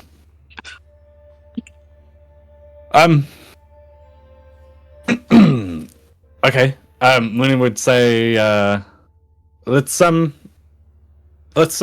make... How do I put this? Muninn would say, let's start the search for Asubius while we still have daylight. Yes, we should, says Yon. Do you do Muninn and Yon depart, leaving Anghel and always thirsty with Daniel? Well, yeah, Muninn and Yon would depart. Yeah. It's up. Obviously, it's up to Show&Tell if you want to like hang around, then that makes sense to me. Yeah, kind of lingers behind. Yeah. Okay. Just before we have Show&Tell scene, Yon will say to Muninn, I'm going to report this to Arita. Why? I'm sorry. Report what to Arita? Just in case your friend fails at getting this information out, we need to get everyone here so that we can beat the shit out of Daniel and have him reveal it. Oh, well. I see. Well, between you and me, I think Anghel is he's not a man of many words. However, I trust his ability to sort of get the information out of Daniel. I mean, we still need to beat the shit out of him for lying. Did he lie though? Muninn would Muninn would still kind of convince or try to convince Yon, maybe. Did he lie? I believe that. I mean, why would an ex-master tell his ex-slave where he was hiding? It doesn't make sense. Surely the ex-slave would have motivation to. But you accuse them of knowing. I'm not always right. But you are, because Acacius helps you. Not always. See, the thing is with Acacius, he trusts me with my own. How do I put this? Acacius isn't always at my shoulder. He trusts me to sort of do as I will. Which means I don't always. Sometimes I may call on him for help, but I don't always have his knowledge or wisdom. Blinks at you. How do I put this? A baby bird. I might butcher this. I'm bored. But above board, whatever you say, he'll consider it as wisdom. Okay. A baby bird needs his mother to learn to fly, but once they can fly, that doesn't mean that the mother is always with them. I mean, Muninn wouldn't say it like that, but like Muninn would say something along those lines. Okay, so we get a bird to beat the shit out of Daniel? No. Muninn would like kind of chuckle a bit. That's kind of ridiculous. No, I don't. Listen, I don't think we need to. I don't think we need to assault Daniel. Yeah, we do. If he's lying. Can I do a Jedi mind trick and say no, we don't, and then use my stunt Of course you may. lie to him? Okay, that's like the most. I feel like that's the most overkill like use for that stunt, but yeah. You do. You do that, and he says, if you say so. But you do hear Muninn, a brief intervention from Acacius in your mind that says, do keep my offer in mind, child, and do not squander it. In their mind, Muninn would agree with Acacius and say like, I won't. I surely won't. If you want my help, Eusebius must die. I agree. Muninn would say, I agree, but we need to find him before you can kill him. See that you do. Yay. There's gonna be a confrontation in the future. Again. Mhm. Meanwhile, unless Deli does anything else you'd like Muninn to talk with Yon about. I don't think so. Sure. Maybe I'm sort of imagining, hypothetically, if the Anghel conversation takes for like the full rest of the session, maybe Muninn spends the time trying to get Illona out of the tree. I don't know. Yeah. I like that. I like that idea. We'll see. So, back on the Anghel front. Yeah, I really wonder how this conversation will go, but okay. I'm guessing always first is still with you? I think so. Yeah. Unless you send him away, he won't leave. Yeah. No, he didn't. Okay. Is the horse still with us, by the way? Yep. I don't remember. I forget to mention him because he's a non-speaking non-human. But Yeah. He's there. Fair enough. Okay. Unless you want to send him away, obviously. Mhm. The Daniel will after Muninn and Yon leave, sort of lowering his voice, he will look at always Thirsty and the horse and say and ask you, Anghel, are they to be trusted? Anghel nods. Didn't hesitate like me. If you were going to hesitate, you probably would have seen like worry go on always Thirsty's face, followed by relief. I'm sorry. He says, "Why did UCB speak of you? Anghel You- shrugs.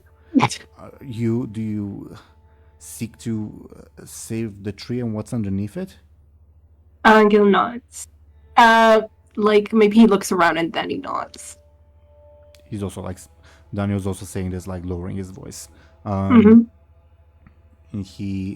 And Daniel continues, if you save the tree and whatever you do, promise me that you're not going to bring soldiers here to kill us, or we just want to be left in peace.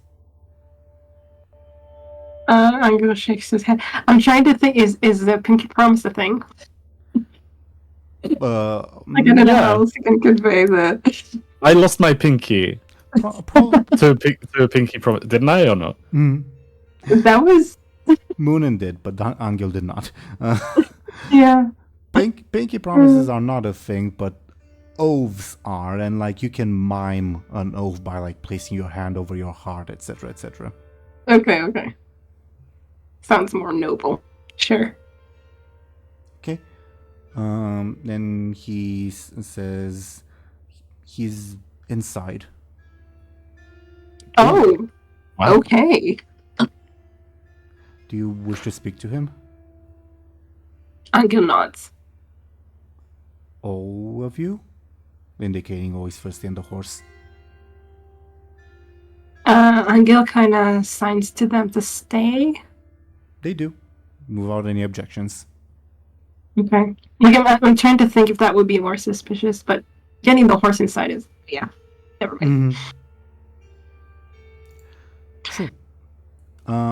UCBs. Daniel will open the door and offer that you enter. I'm guessing that you do.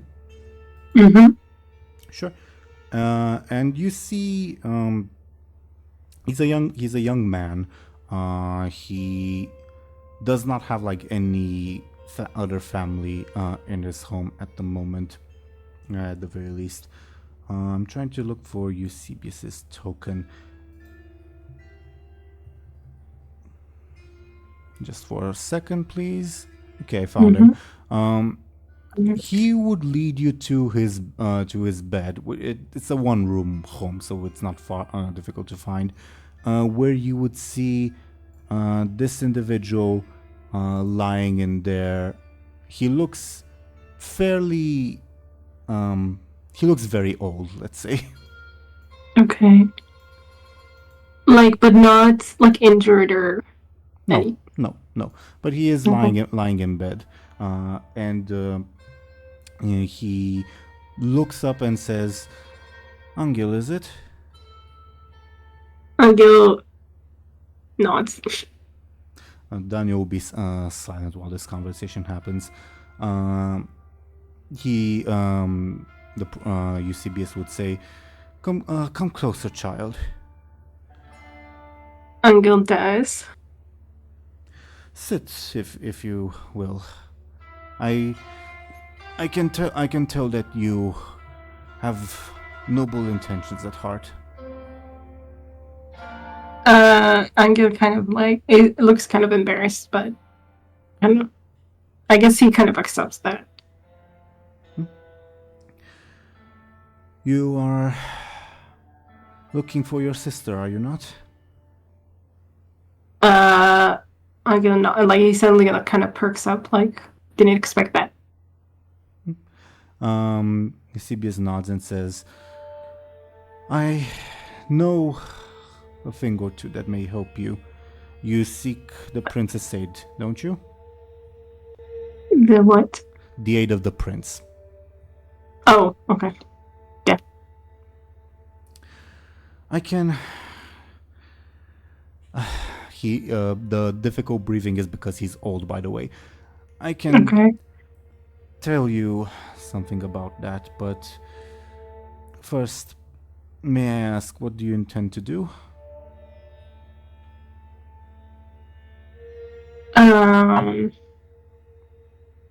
Anghel tries to... I don't know how you can convey a treat, I don't know. Well, I guess you can make the motions of a thin, almost line branching out, so to say. I guess. You seek to preserve it, as your old companion asked? Anghel nods. Cool, but this guy seems to know everything. He nods and says, I can perform the task, but obviously I cannot leave this home. Yeah. The people here have suffered a lot, and my fellow monks were mainly responsible for their suffering, and I make no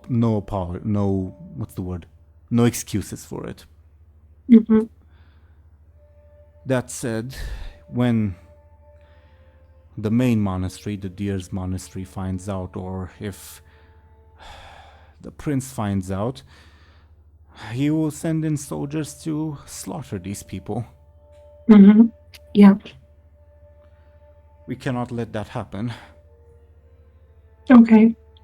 But we can also not allow these former slaves to wage their own war again and live off as bandits, plaguing on others.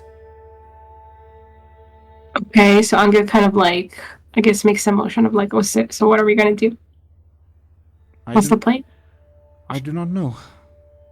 Oh, God. Okay, great.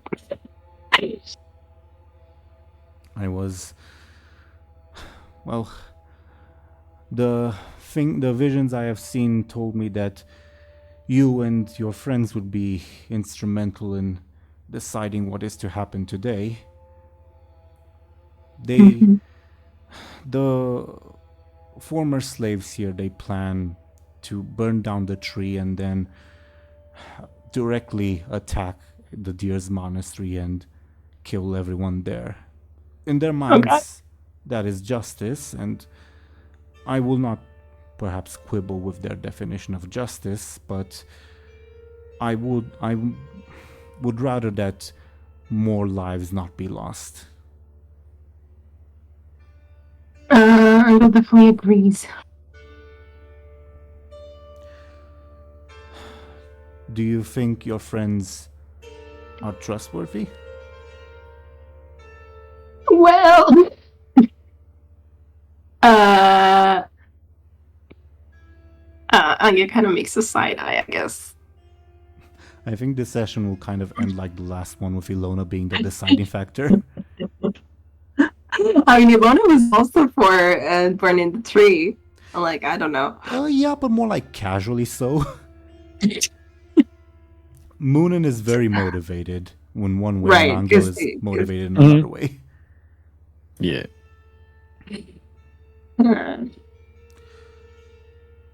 Well, if you I can aid in whatever manner I can. If you and your friends want to speak in this room, the demons will not hear us. Ooh. But I cannot truly promise more to aid. I'm not exactly the young man I used to be. Mm-hmm. I get kind of, I don't know, is his hands, like, visible? Eusebius's? Yeah. Okay, so I guess he kind of shakes his hand or something. Is that weird? I don't know. It's a bit, I guess, disrespectful, but it's... Oh, shit, okay, no, No. never mind. Like, disrespectful, like, if hypothetically, I don't know, you wouldn't, like, grab at, like, a high-ranking person's hand, if that makes sense. Right, okay, never mind then. But on the other hand, Eusebius doesn't seem like he would mind at the moment, so, up to you. No, I was just kind of thinking, like maybe not shake exactly, more like hold his hand, kind of like to show that they're in it together or something, or that he thanks him or something. But if it's not, like, I mean, yeah, Anghel would do what's expected of him, I guess. Like, he knows how to interact with priests, right? Mm-hmm. And he would accept your, like, gesture of, like, camaraderie, I suppose. And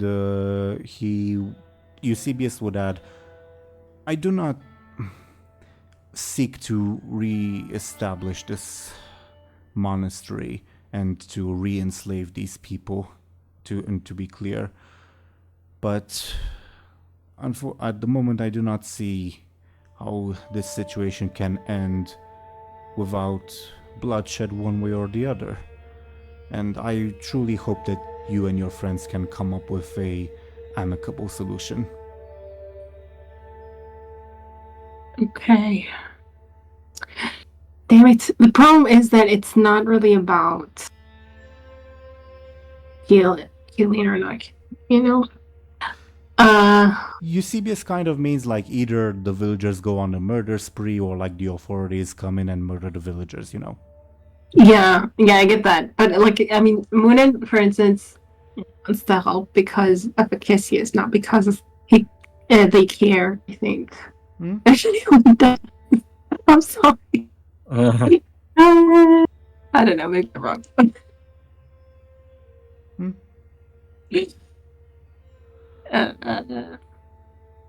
I think you're right. I think it's... So, I don't know if you needed me to confirm that or not, but yeah, you're right. So it's not like, Anghel can convince Muninn.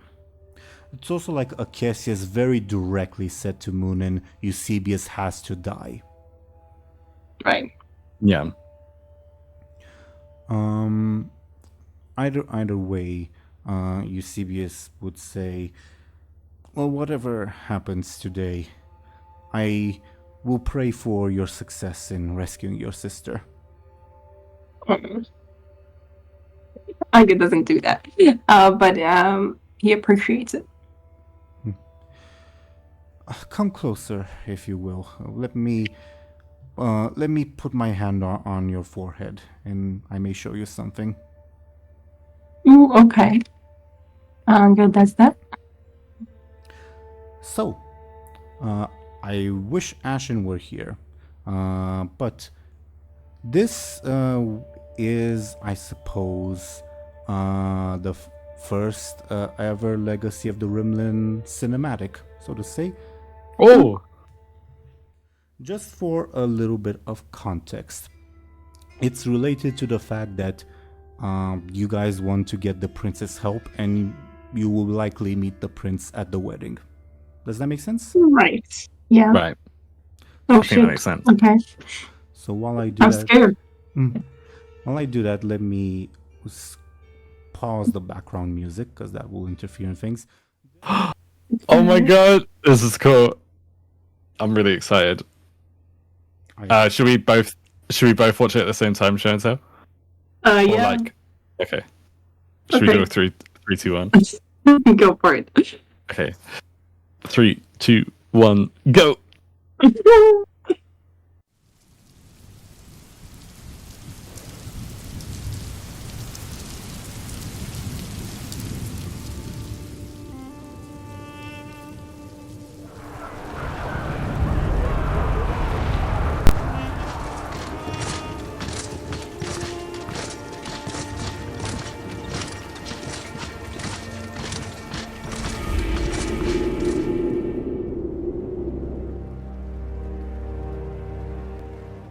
Is he still not here yet?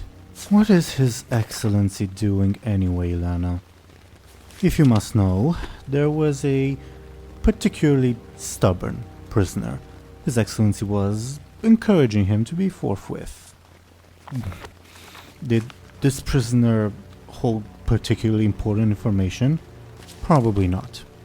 I understand His Excellency's temperament, but our friends really cannot wait.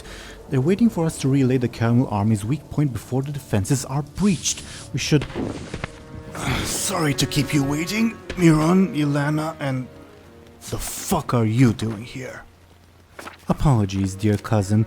I heard from good Illona here that you were considering a most foolish proposition, and I felt I just had to intervene. Did you now? Maybe Illona should learn to keep her mouth shut. My prince, I apologize, but our friends require an answer soon. The Caramel have nearly breached the first line of defense and will reach Leo's town by tomorrow. A glorious victory for the Empire, yes? No, not today. Tell the Ziemi the answer is yes. They are to make their attack by the eastern flank, the river crossing by Pulaski's abandoned estate, where Joseph Bay's traders are stationed. 2 birds with 1 stone, eh?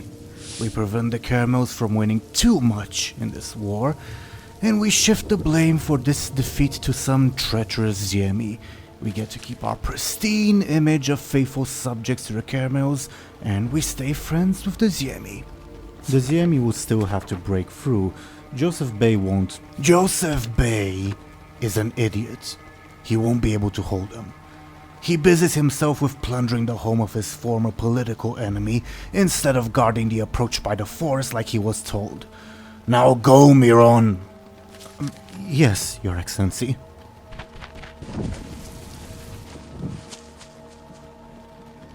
Do you truly believe this little scheme of yours will work? Did I ask for your fucking opinion, cousin? May I remind you that you owe your throne, that our family owes our entire fortune, for that matter, to our ties with the Grand Vizier? If this war fails, his position is in danger. This war has not failed, cousin. The Caramels have already won. I'm the one who won their victories for them at that.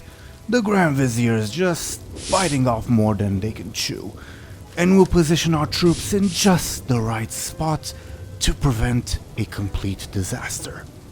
Why risk it? And why trust that fucking Ziemi spy with this? Because I promised him wealth and titles if this goes according to plan. And because he's a fucking idiot. He actually cares about Bogdania, if you can imagine that. As for this whole endeavor, think about it, you moron. If the Caramels conquer everything up to Leo's town, what use will we be to them then? This is reckless stupidity, cousin. You endanger everything we've built for decades with this little stunt. If Uncle Nicephorus were here, he'd... I've had enough of your nagging, you stupid bitch! Why the fuck are you, the fucking Vizier, questioning me? If you were my fucking cousin, I'd have killed you here and now. Instead, I want you to leave. Go back to your estate in New Spring, Ophelia. You're not the fucking Vizier anymore, and if you dare question me again, well, who knows what you'll be anymore.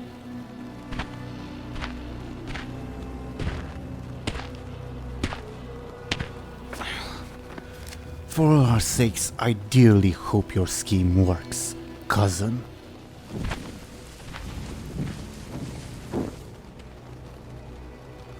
Stupid bitch. Illona, rouse the camp. Make sure we are at the right place at the right time, eh? Yes, Your Excellency.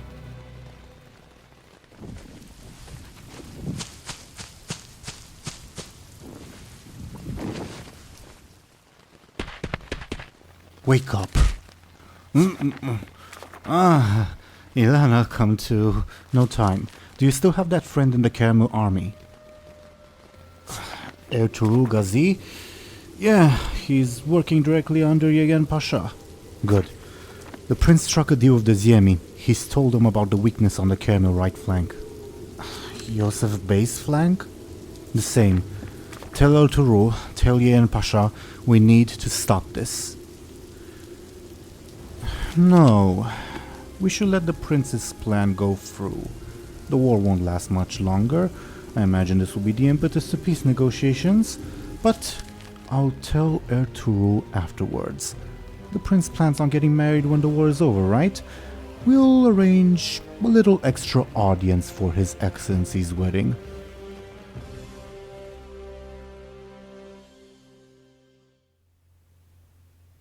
Show and tell, have you finished? Are you done? Yes. Yeah. Oh my god, what the hell? That was so well done. That was awesome. I love that. I was like, oh my god, I wish I had like a face cam or something. That was like incredible. I was mesmerized too. Yeah. Wow. That was incredible. Well done, Teeironor. Yeah. Thank you. Yeah, oh my god. Thank you. Now, for our game itself, I hope you realize how it will affect your main quest. Yes. Yes, yeah, definitely. So, I mean, I don't know if I know all the implications. I still need to figure it out, I think, in my head. There was a lot there. I think, absolutely. Go ahead. I was gonna say, I think the main thing is obviously if we do go to this wedding, something's gonna happen. Yeah. Yeah. Yeah. Yeah. But yeah. I feel bad for sorry, I've forgotten her name. Ophelia, yes. Ophelia, yeah. I feel bad for Ophelia though. That was brutal to watch. Like, yeah, and we didn't even really watch it. We just heard it. No, that was really bad too. Yeah, it was brutal. Oh my gosh. Sure. I was going to say the exact same thing. Main takeaway: if you go to the wedding, something will happen. Basically, they probably plan to like expose the fact that, hey, the prince is actually a traitor, and yeah, all that good stuff. Yeah. Like, but expose it to who? To like, who will be at the wedding? Presumably this Ertuğrul Gazi person. Who person? Remember the ruler of the caravel? It's a subordinate. Well, there's multiple characters here. Okay. Not the Grand Vizier. Okay. Ertuğrul Gazi, this is the first time Ertuğrul has been mentioned in our game.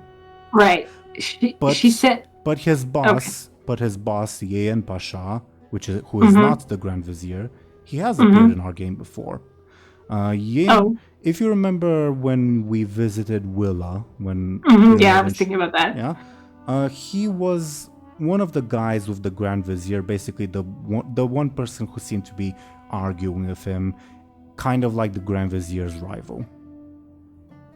Oh, arguing with him about what? Was he arguing about minute stuff, nothing too important. Oh, okay. Why are you mistreating the slave? You're a bad person. Why aren't you just going straight back home, etc., etc. Okay, like nitpicking at it, everything. Yeah, you could say that.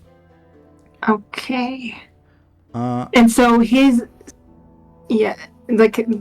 I don't know how to pronounce that name, but the one who's going to be at the wedding, works directly for him. Yep. And we'll tell him probably. Well, he's also like a higher-ranking caramel official, so he probably can do a bunch more stuff than just expose him. Mm-hmm. Okay. Wow. As for the other people that appeared in the cinematic, I imagine you recognize Miron. Yeah, for sure. The prince is obviously the prince. Ophelia is obviously Ophelia. You've never met Illona, but you have met the guy Illona spoke to. The guy Ilana spoke to. What was his name? Andronikos Palas. I don't think he's formally introduced himself, but you've met him basically at the village where you left Ophelia. He came out to greet Ophelia and basically brag in front of her. Yeah. Wow, I don't remember. I mean, you guys decided. Oh, the cousin? Not cousin. They're not related, but No. You guys. I don't know what I'm thinking of. You guys were on the road. Ophelia said, "Hey, we're gonna pass through Andronikos Palas's place. So don't talk to him." And he came out to greet you all. With the blood? And Was that and Ashen decided, yeah, we're not gonna talk to him. We're just gonna move on. Yeah, with the blood, right? Yeah. Although Okay. the blood smell did not come from him, but from the woman who was with him. He was a bit Alright. creepy, wasn't he? If I remember Yeah. correctly. Because of the I don't blood, though. The woman was creepy. He wasn't necessarily creepy, more like sort of a braggart, and he verbally sparred with Ophelia and sort of had an attitude of, I know something that you don't. Which is this? Most likely. Yeah. Okay. It's all piecing together. That's so cool. But yeah, wow, that was so intense. What's the name of the woman that Illona got a letter from? A letter? There was some woman who wanted to send a letter to the prince. I'm hesitating because there have been multiple. And I'm not sure if you've... Okay. I don't remember if Okay, you've met them all. she sent 2 letters. Oh, One, right. two- Right. That's also another thing. You don't know that woman's name, by the way, but you have okay. you have met her in the company of Yosef Bey, who is the weak, Yeah, who the got guy. who got the blame for this defeat. Mm-hmm. Okay. And yeah, the two letters were one addressed to the prince that said, "I'm still alive, fuck you," and Right. Yeah. and there was another letter addressed to one of the prince's servants who has a blue necklace that's more ample. Right. Okay, cool. So, political intrigue. What can I say? Yeah, a lot of it. Oh. Yeah. I was gonna say, Delia, I hope you're taking notes, but I'm joking. I actually am as we speak. Good. We need to remember. So Ophelia said, "I know something you don't." To No, the guy. the guy said to Ophelia. Yeah, the other way around. The guy Even said. though, the fact that they are going to show up at the wedding, that's what it feels Oh, about? that's the info. Right? Yeah. And I think there were some hints when you guys were at Miron's estate, he had some Ziemi weapons with him, and he spoke Ziemi with Muninn. I think there were some hints there, I guess. Oh yeah. Okay. Well, Miron's dead, so I guess that doesn't necessarily matter anymore. Though I guess you get a hint of why his letter of introduction, that's I guess still in delivery, with Joseph might matter. Hopefully. Yeah. Wow, this prince is a character. Damn, I kind of don't want to meet him. Kind of scared. I did give a hint before that, there's a rumor going around that he spends his free time beating and killing prisoners and criminals, which I guess is kind of confirmed. Oh my goodness. Yeah, because of the beating. Also, in the beginning part, Illona. Yeah, he said he was delayed because he was. Hmm? Mm. I'm looking forward to Ashen's reaction. I'm expecting quite a bit of confusion. So, Oh, yeah. so this was like this cutscene. Was that just? Shown to Anghel. Yes, yeah, like in his mind's eye or something. And like Oh, yeah, I was wondering. and like the, I guess, quote unquote subtitles that you saw, like Alexandros Adamos parentheses Prince of Bogdania, like the parentheses things, like the Anghel would have knowledge of those things while quote unquote watching the events unfurl. Like when the guy entered the tent, Anghel would know, oh, that's the prince. Make sense? Oh, like naturally, supposedly. Yeah, quote unquote naturally. And that's why I added for like the last guy, the parentheses, rival of the Zarhos and Adamos families. Anghel would know this now. Okay, damn. Okay. Now, Awesome. as for the events unfolding themselves in present time, I guess what the Eusebius puts his hand on Angel's head. Anghel, you see all this. It's a bit of information overload for a couple seconds, but then what? Mm-hmm. Then what? Anghel like blinks rapidly, and then he tries to process all of that. And I honestly don't even know what is supposed to like. Okay, so now we know there's going to be like this big deal at the wedding. So It's also the issue that your gambit is let's ask the prince for help. but if something happens. Yeah, and now maybe you'll have to protect the prince, even though he's an asshole. Or maybe you'll go with the people trying to unseat him. Who knows? Right, and then we'll have to ask someone else for help. Hmm. Wow. Okay. Yeah. So, present time. Actually, do you guys want to cut the session here, or do you want to like have maybe at most a brief scene of Anghel leaving to rejoin Muninn and Illona? I would. Let's have a look. I would probably say let's. Not to speak for the group, I would probably say let's leave it here because mainly because of the Illona thing. I think. Yeah, I think it makes sense. Yeah. So just wait for her to catch up, and then just. Sure. Then,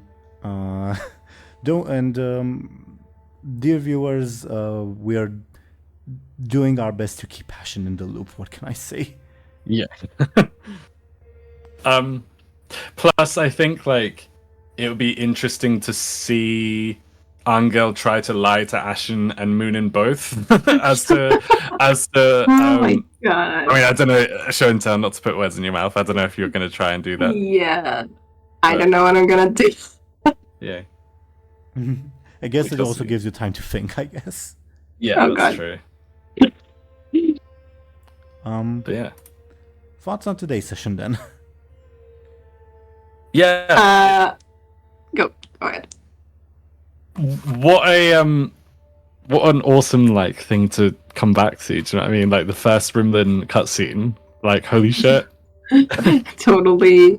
Fucking Wow. awesome. I would ask, oh, are we going to get more of these more often? But like, I can't imagine how long it took you to make that. So I mean, you probably will. It took me a while only because, like, well, a lot of it was stuff that I can replicate in the next ones, I guess. ooh, okay, cool.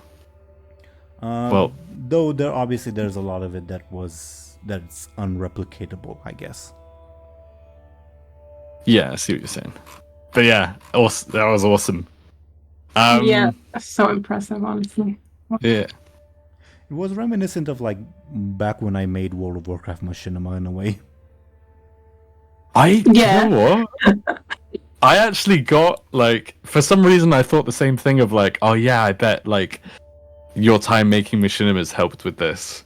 The stuff that I had to prepare before the editing process, like the images, the like little dialogue boxes, all recording the lines, all of that. Leaving that aside, the editing process itself took me about the same amount of time as when I was editing machinimas, aka about a little over an hour for every minute. Yeah. What? That's insane. That's both like, that sounds insane, but also like that an hour a minute is actually pretty good, I think. Wow. Yeah, compared to like, for instance, what like Sir Famshire or Zelrin do for their machinimas, yeah, it's nothing. Yeah. I remember like machinimas taking, like for me, like a machinima that was 5 minutes would take me a whole week like of non-stop like animation. It's insane. It is insane. Wow. My first ever machinima took a whole month, but I had streamlined the process since then. Yeah, Yeah. same. My first one literally took 4 weeks. Yeah, same. It was like such a grueling process to begin with, but then yeah, like you said, you sort of like you get used to it. Yeah. But that being said, I do want to make more cutscenes and Legacy of the Rimlen cutscenes at that in the future. I just don't know about what, if that makes sense. Yeah, that makes sense. Well, I'm excited to see more. Oh, definitely. No That would be so pressure. cool. Yeah, for sure. Thank you. But as to the events of the session itself, I suppose. I love how we were depending on Illona to be the tiebreaker, and things only wound up more complicated. Yeah. I mean, she definitely broke the tie. I was gonna say she was like all for it. Yeah. Oh man. Yeah. Very nonchalant. But yeah, it was fun trying to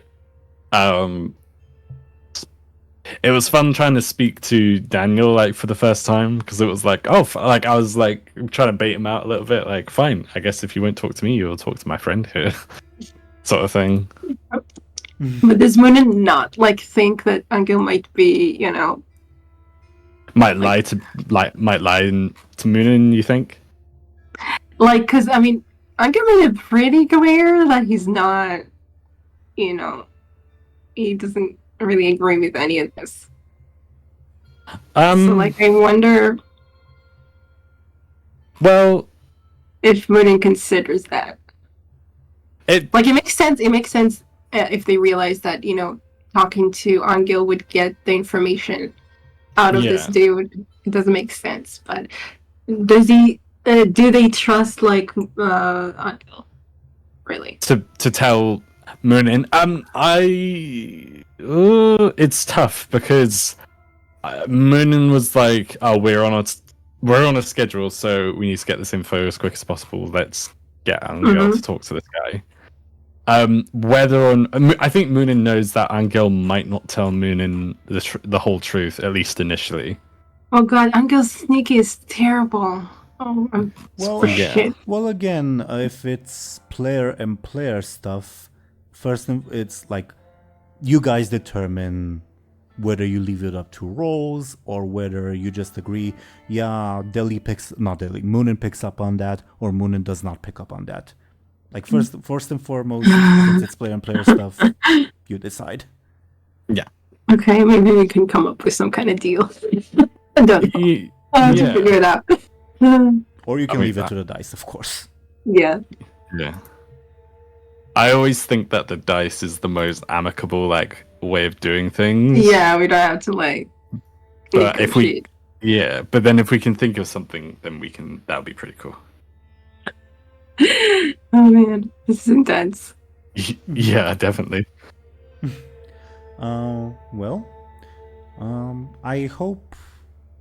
I hope this little cinematic has thrown a wrench into the works as well. I think. I hope at least.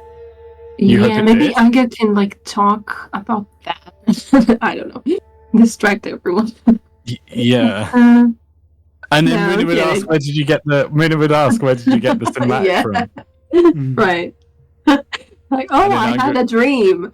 And I have a dream. Which unironically isn't a bad excuse because dreams have always like they're a favorite I mean, it has plot happened, device. yeah. Yeah. I'm um, excited. still like- Excited. 2-minute nap. Okay. Um, This dude was boring. Also, another thing to, I guess, a bit of quote-unquote homework for you guys.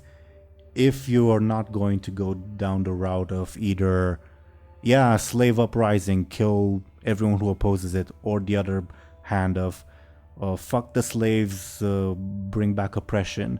And if you want to go a more non-violent route, here's a bit of homework as to how to do that, I guess. Oh my god, yes, I don't know. Oh god. Okay. I'll give you like small hints and guidelines in the next few sessions, but obviously you don't have to do that. And I would very much prefer that you guys have your own solutions, if that makes sense. Yeah. Yeah. Maybe we can talk to Arita. I don't know, honestly though. There's also a lot more. And I mean, and the thing is that it's not we, because Akisius wants him dead. Okay. Also that. Yeah. It's gonna Yeah. be tough. There's also a lot more happening in this village. Like you've visited like 2 locations out of how many are there? 1, 2, 3, 4, 5, 6, 9, I guess. Wow. Yeah. I think it's happening at all locations. Like, I have stuff prepared for every location. I will not say more. damn. Okay. That's interesting. Doesn't mean that there's a lot of stuff, but there is stuff. Either way. Good coming back with a session in the new year. Happy New Year, everyone. Yeah. Happy New Year, everyone. Above board So exciting. for the viewers, we recorded on January 1st, funnily enough. Yeah. And I suppose we'll see what happens. I kind of love and hate that the items that Illona has, the item that Illona has that technically should belong to Muninn, we haven't brought that up, but whatever. That's true. Yeah. I don't want it to be forgotten. So I might. Well, I know I can't actually. I was gonna say I might bring it up next session, but obviously Muninn can't. Maybe I will do above board. I don't know. Deli knows things that Muninn does not, and that is perfectly fine, is all I'll say. Yeah. Definitely. Either way, do you all have any other thoughts for our session before we go? Go ahead. By the way, was Anghel there when they got the? Oh, when Illona got the item that Deli should have, that Muninn should have? Yeah. No, it was just Illona because it was the chicken showing it to Illona. Oh, okay. Yeah, I couldn't remember. Okay. So Anghel is also unaware, but Show&Tell is aware. And my intention as a DM was to have Ashen and Show&Tell decide, not just Illona, if that makes sense. Decide whether to give the item to Muninn, I mean. Yeah, I think we mentioned that, and I was like, I mean, as far as Anghel's concerned, like, it's okay for him, but with him, that when it doesn't get anything, I'm sorry. You can, of course, you can play it as a Anghel and Illona decision, or you can make it a Show&Tell and Ashen decision. Up to you entirely. No, if it was up, if it's up to like Show&Tell, I guess. I'm totally for Deli getting something, for Muninn getting it. I guess. Yeah. Yeah. It's up to you who it's up to, funnily enough. Yeah. I can also see Illona making use of it as well. So if she did keep it, then that's fine. We'll see, I suppose. Any other thoughts before we go into our shoutouts? No. No, I don't think so. Alrighty. Dice say we're going alphabetical again. So, first of all, dear viewers, thank you for watching and listening to us. A small reminder that you should check out Ashen. She's lovely, she's a great artist, she does great work. Her link is on screen and description. Check her out. Next, since we're going alphabetical, I would kindly ask Dely to please talk about themselves and what they're doing. Dely, could you please go ahead? Yeah, absolutely. Hello, everyone. I'm Dely. I'm a Goblin VTuber on Twitch.tv. Outside of these sessions, I stream variety. I try my best to stream. It doesn't always turn out because streaming is I don't have a lot of time for it, basically. I wish I did, but I don't. So you can find me on Twitch, or you can find me on Twitter or Blue Sky or anything like that. On the magic link that you can see in front of you. But yeah, I'd love to meet some of you. Yeah, that'd be cool. Yeah. And do check Dely out, and I really hope you will stream more in general, but also in the, I guess, coming weeks, near future-ish, if that makes sense. Yeah, definitely. I hope so too. Thank you very, very much, Dely. Next, we would have Show&Tell. Show&Tell, could you please let us know where the people may find you and what you do? Yes, hi. So I'm Show&Tell, and I have a Patreon on which I do reactions. And yeah, it's cool. I'm having fun. It is, and she is. Yes, I highly recommend it, her Patreon. Thank you very, very much, Show&Tell. And I was your Dungeon Master, Game Master Teeironor. I do this series, it's a lot of fun. I also do another series that, funnily enough, restarted fairly recently with a different group of people set in the Warcraft universe, unfortunately. Sorry. And we upload every Saturday.